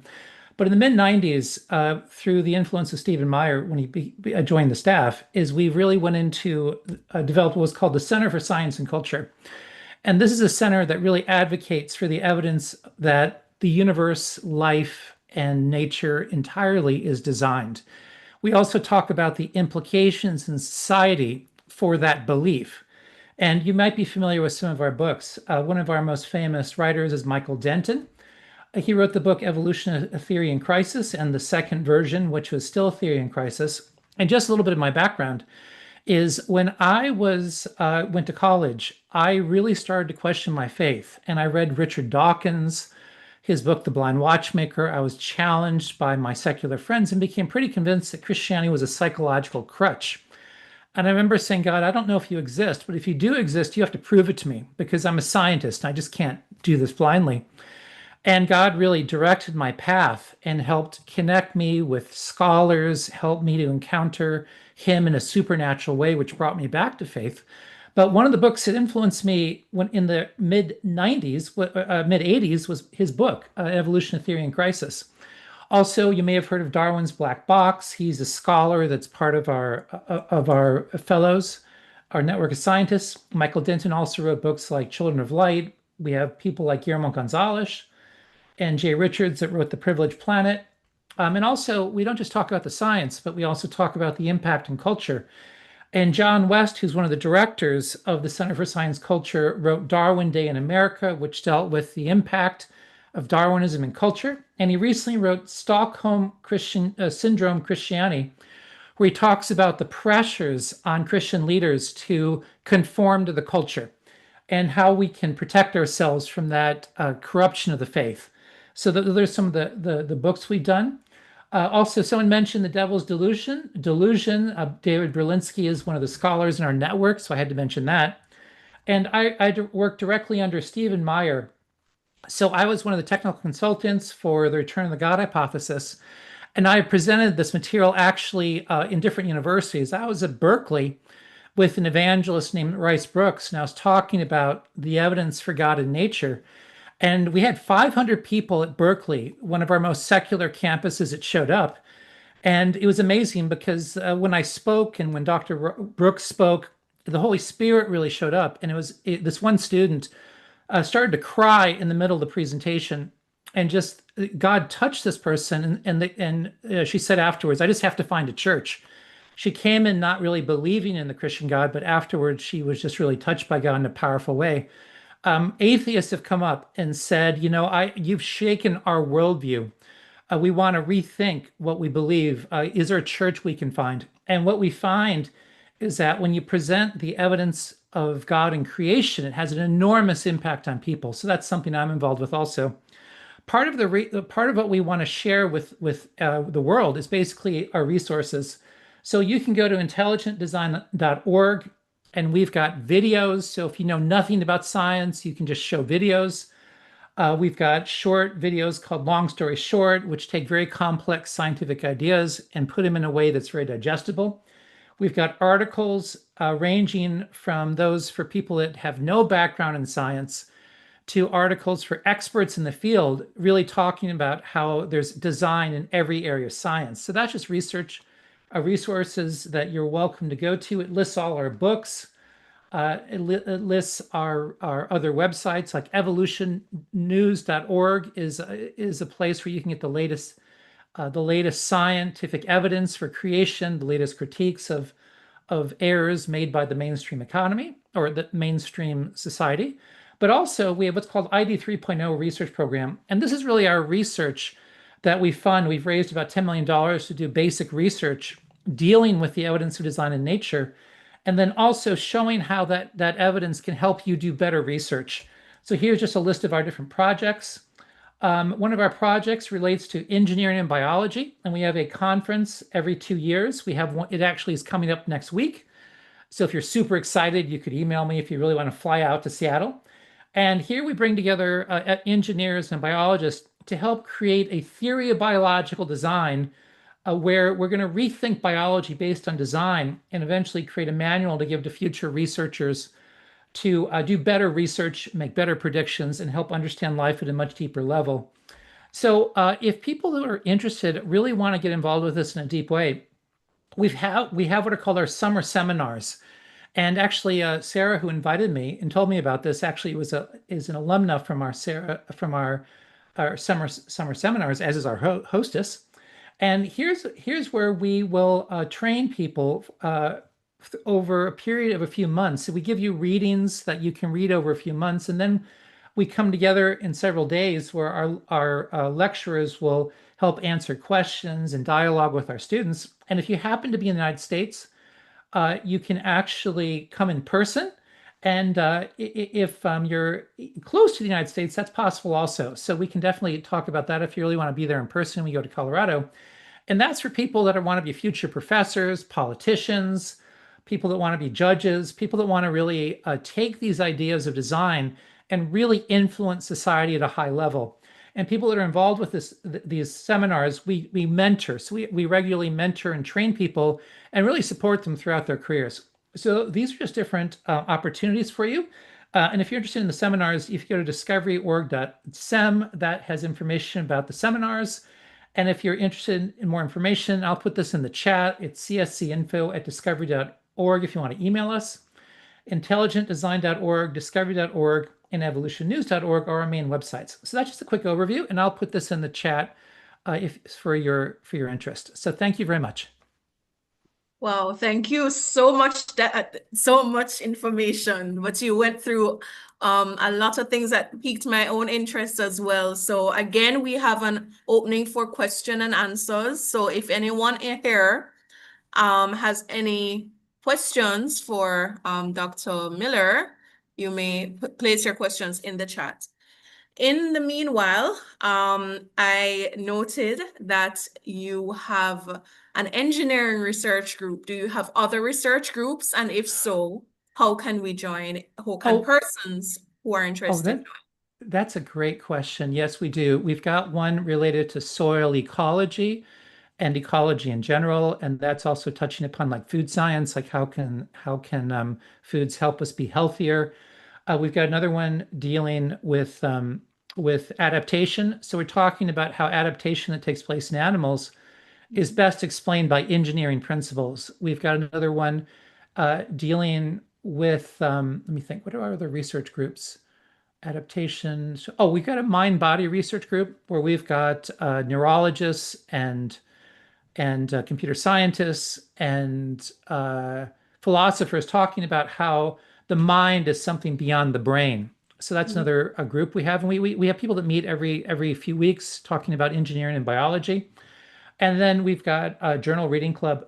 So there's a lot of stuff that we're doing, and people are welcome to email me.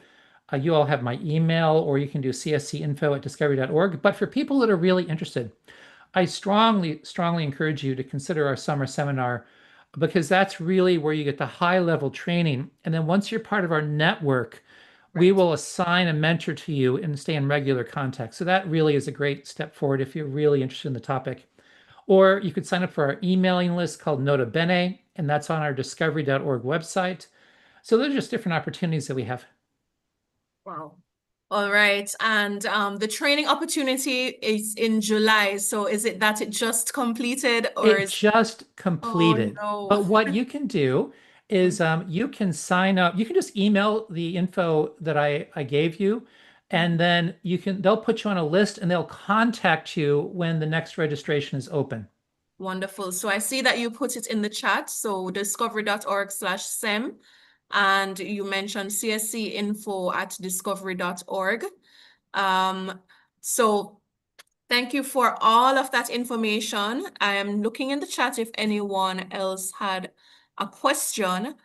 All right. So for upcoming scientists, for example, if we have attended the summer seminars, is there any way for us to get more deeply involved, like being a writer, contributing in any way to the scientific dialogue at your organization, or does this require more like a call for scientists that is specified?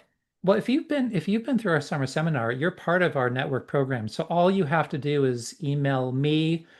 You should have already received an email from a person that is your formal contact, but you're welcome just to email me. And I'll just put my email in the chat just for simplicity. And then we will set up a Zoom session and we can talk about how you might want to get involved. Very interesting. Thank you for all that information.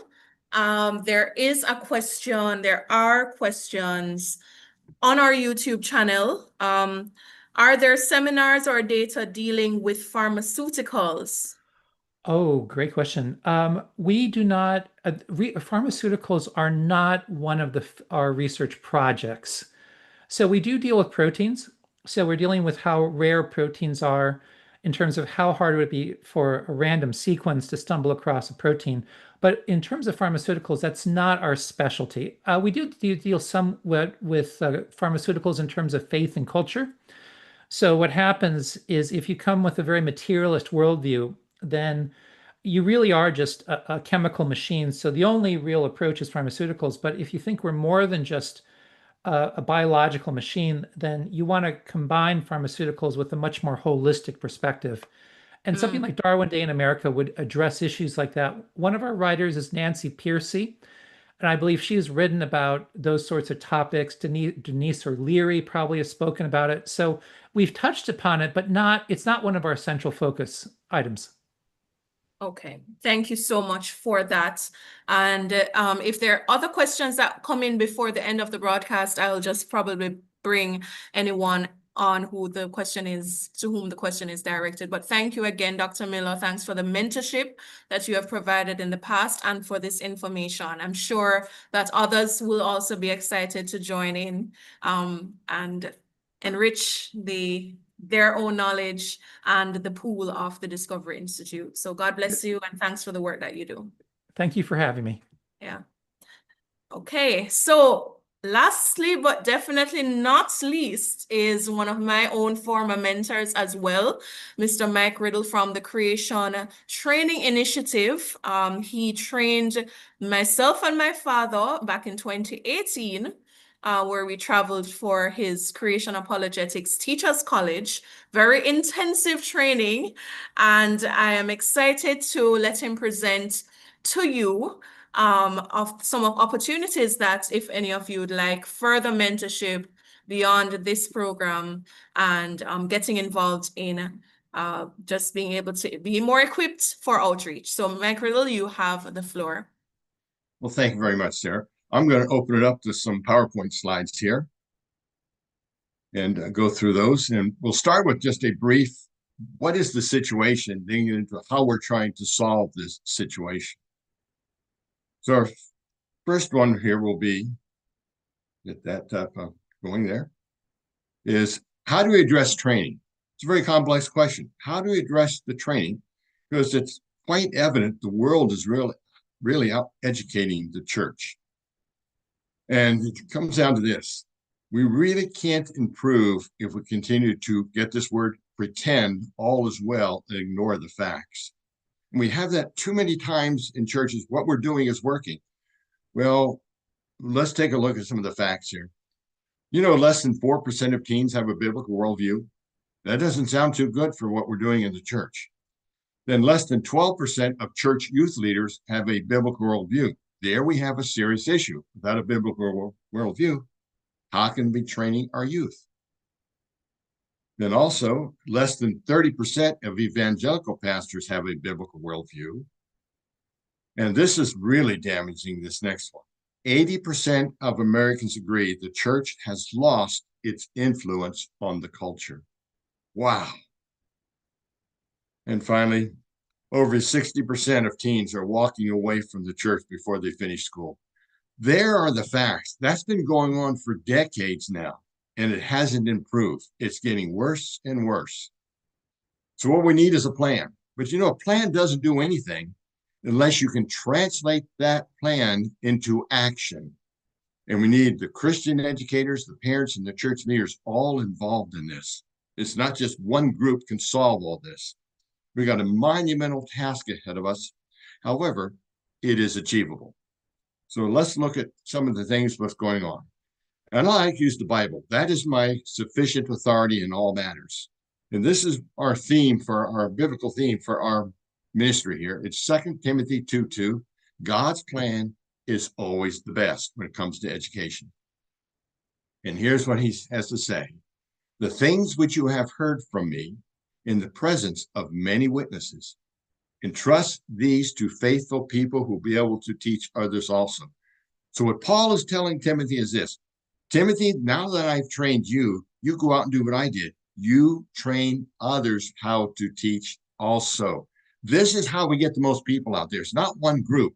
Is what we do is we train as many people as we can to be equipped as good, excellent teachers and speakers on biblical creation and apologetics. So one teacher can influence many, many people down the line, but it's not that one teacher. It's all the people they train. And that is one of the best verses in the entire Bible on discipleship. So that's what we're going to be doing with our ministry. We have training courses, and we've had these courses for quite a while now. And these are some are one-day training courses, like Creation Basic Training Class is for teens and above. It's a one-day class, 8:30 to 5:30, and it's like a real classroom, all these courses. You come in, you can ask questions all day long, get your questions answered, and then we do exercises in there to help reinforce the learning. We have another one-day course called Dynamics of Christian Education. There we talk about speaking skills, the methodology for teaching for success, measurement techniques that are not scary, and how to build a solid church education program. So this has been very popular, this course, Dynamics of Christian Education. We have many teachers, many Sunday school teachers coming, parents coming to view can we best educate this next generation and even ourselves? How can we get our students to learn it and get this, actually be able to use it? What we train you on is application level training, not just hear it, but can you actually do it, use it? We go that far. Then we have an Apologetics 1 and 2 training courses, each one a day long. And then we have our yearly Christian Educators Conference. We generally hold this down to the Institute for Creation Research Center down in Dallas. And we invite up to 80 educators, and sometimes homeschoolers and non-educators want to learn what is really happening out there. And that is a 3.5-day course, And we don't charge a lot of money for these things. If you got $80, you can attend that course for 3.5 days. So we hold it at the ICR campus in Dallas. And every year we have a great time. And again, it's like a class. You can ask questions during the classroom time. And we have exercises that work with. Then we have a brand new one, which we're going to bring out next year. We've already done a lot of development on it. I don't think there's another course like this, called the Christian Apologetics Training Camp. This is for high school students, Christian high school students. What we're going to do is a 4.5-day training course. It goes 8:30 to 5 each day. Last day we get done a little bit early. And what we're going to do in there is train the students how to respond, how to stand firm and contend for the faith. About 60 to 65% is lecture. The rest of it is application time, where you will actually practice answering challenges verbally until you feel comfortable doing them. It's things like, was it really a worldwide flood? Who did Cain marry? How can the first 3 days be real days without the sun? Why does God send people to hell? Why did he create Satan if he knew it was going to happen? So questions like that and the morality issue, we will train, and we know we can train high school students how to do this. And we're anxious to get this course out, because I don't think there's going to be another course like this anywhere, because we don't do a lot of fun and games. We get the cream of the crop, and we're going to do training. And when they get done, These students will be good apologists and evangelists. They'll be ready to witness the gospel of Jesus Christ to their peers in public schools. Can you imagine that? That's how we're going to get in. We're going to use a little covert operations in there. If we don't get invited in, we're going to train our students. You know, over 80% of our Christian students still go to secular schools, or I call government schools. We need to protect them, and we need to train them to stand firm. Then we have a brand new program coming out. A brand new program from Creation Training Initiative. It's called a one-on-one personal coaching program, where we bring people in one at a time for coaching. And it's going to be intensive. I don't like to do anything less than intensive training. So this is for people who really want to become speakers and teachers of biblical creation or apologetics, or just a good teacher in a school. A lot of it will be in person, some will be in Zoom. We're going to offer 3 programs. One, we're going to train you in the whole idea of creation evolution. One will train you in biblical apologetics. And the other one, we're going to train you how to be an excellent teacher, use the best instructional methods for teaching, and how to use measurement skills and techniques for getting your people at A and B level only. We don't want anything less than that. And we don't do grading in there, but that's the level we're aiming at. We only educate for success. We don't tolerate failure. So our job as instructors will be to get everybody not only to know the information in all these courses, but they will be able to use it wherever they are. Now, the program goals designed to equip Christians with excellent creation and apologetics knowledge and speaking skills. We're also looking to equip Christians who can teach some of CTI's training courses. So we get some people out of this who would like to help teach our courses around the country. And basic creation training course is one of our training courses that you can come into, teach one of those. You might want to teach one of our apologetics course, or you might want to teach, if you've got a lot of education background, our Dynamics of Christian Education course. We have those. We've had those courses for years. We have manuals to go with them, and we train you how to teach these courses. Then the Christian Educator course that we hold down in Dallas. We usually have 3 people co-teach that course. Now, program lengths. Now, these are estimates. We're still finalizing this. We hope to start this next year.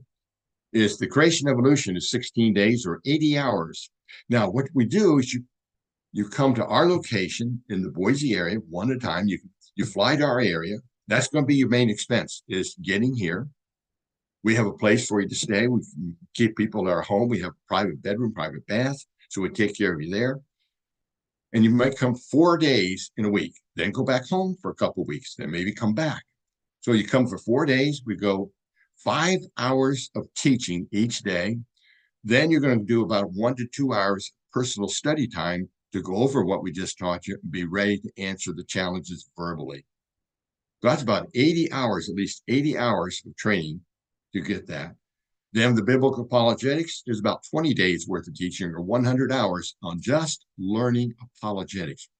You know, all this can be done if you really were serious in 6 months. And these are all going to come with certificates behind them that you are a qualified apologist. And then teaching and speaking skills, that's 6 days. That's about 30 hours of training on learning how to teach better and speak better. So that'd be, you could come in 2 sessions, 2 3-day sessions to our place here in the Boise, Idaho area. One-on-one training, the best kind of training you're going to get. And we teach and we let you practice, practice, practice. And sometimes this is the level we go. You have to understand, I was a coach in track and field. And I told my athletes, you're going to have to do this skill 100 times until you do it automatically. I do the same thing in our training. Now, you don't do 100 times, but I'll say you have to do that slide 6 times until you get it exactly right, and it's effective. So those are some of the things we're doing. Program locations, again, the first to 5 meetings will really be Zoom sessions. That determines how much background knowledge you really have, what skill set you have, and do you really have the determination to want to go through this kind of intense training. We want to build best out there. We don't want to be second place. We want to be first place in education. And then in person, that's Meridian, Idaho. We're right next to Boise, Idaho, southern Idaho, or in the Cleveland, Ohio area. This is where you can go to the one-on-one training in person. And that's the way we like to do things. We practice it until we have it and we feel comfortable with it. Then we're ready to go out and evangelize the world. So we're going to give you the skills to do that. So that's what we're doing at Creation Training Initiative. And our next year looks to be a big year for us. So I'll stop sharing there. Thank And you. Kept it on time almost. Yes, yes. Thank you so very much, Brother Riddle. Thank you for all that information. I can attest to the rigor of the training and the information that I still use. All right, so we have a few questions that have been coming rapidly on YouTube. One of which is about whether there is actually a book or a guide that churches can use to train to teens or children to develop a biblical worldview. If you have any material that is accessible, whether freely or at a cost, could you please share? We do have training manuals out there. Now, Sarah, you brought up a big issue here, worldview. I went around the country asking people, could you define that for me? You know what I got? No one defined it. We went to pastors, we went to creationists. No one had a valid definition of worldview. Oh, wow. So what we did is, and this is part of the training we do, we start with this, what's the definition of a definition? You got to write a valid definition here. So what we did is a worldview has to be made of biblical doctrines, not situations you're put in, but biblical doctrines. Do you believe the Bible? That's what a biblical worldview is. And talking to pastors around the country. So it's not something we invented in our ministry. We just went around the country and asked people what is necessary to have a biblical worldview that distinguishes the biblical worldview from every other philosophy or religion or the only other non-biblical worldview philosophies out there. And we came up with 19 biblical doctrines. So it's hard to call that a definition. We call it a biblical worldview standard, because definition is usually a little shorter. But if you accept all 19 of these doctrines, then you have a biblical worldview. If you don't believe one of them, you do not have a biblical worldview. That's it. Notice what gets people in trouble is they have fuzzy definitions and allows for false teaching to come in. So we have very precise biblical worldview, these 19 doctrines, and there's no rocket science in there. There's one God, one way to get to heaven, no other person. So we have, there was a worldwide flood, there's a literal heaven and hell. So it's basic doctrines that formulate biblical worldview. And we train on that. We have the information to train on that. So we do have our manuals that will be very helpful, because in our manuals, we have all the PowerPoint slides. You've seen how we do that. Put PowerPoint slides on the left, right. And then we have text off to the right. Then we can do personal training by Zoom if you have questions. Okay. So we want to be available. So our job really is, we want others to be out there and training and speaking and teaching, replicate ourselves. All right. So since you mentioned there are Zoom trainings available, how can someone interested or a group that's interested arrange for this? Is it just similarly just to email you, or is there a form? Let me give you our email. It's info, that's INFO, at creationtraining.org. All one word, info@creationtraining.org. That will get to us, or you can go to our website called creationtraining.org. Thank you. That's how you can get a hold of us. Thank you for that. Okay, so for the big training, for example, if someone wants to really immerse in the 5-day, 6-day training that you have, if you still have the Teachers College, how can they sign up, and are there still scholarships or subsidies for them to access? When we don't do the 5-day course anymore, it just costs us way too much money to do. Understood. And a lot of extra money, because we didn't charge much. But we do have the 3-day Christian Educator Conference. Now, you don't have to be necessarily an educator to come to that, but we do have that one. It's good, solid 3.5 days. And we teach a lot of the same things in that 3.5 day course that we did in the 5-day. The difference is we don't make you do the presentations. Okay, got you. That's the difference. But we're still just as tough on you. We still make you do push-ups. Do push-ups. Not really. You really made some persons do push-ups. Yes, we do occasionally. It's for fun. But yes, I can definitely attest to that. And looking quickly if there are any other questions here in the chat. I did see another question, but this was directed to Dr. Miller. But I will let you both, you and Dr. Miller, weigh in on this. So the question is, how would you answer the argument from the atheist Dawkins that design in nature is only apparent rather than real? Professor Dawkins says that we're only apparently designed. So how would you respond to it? So both of you can just briefly. Go ahead, Brian. Yeah, okay.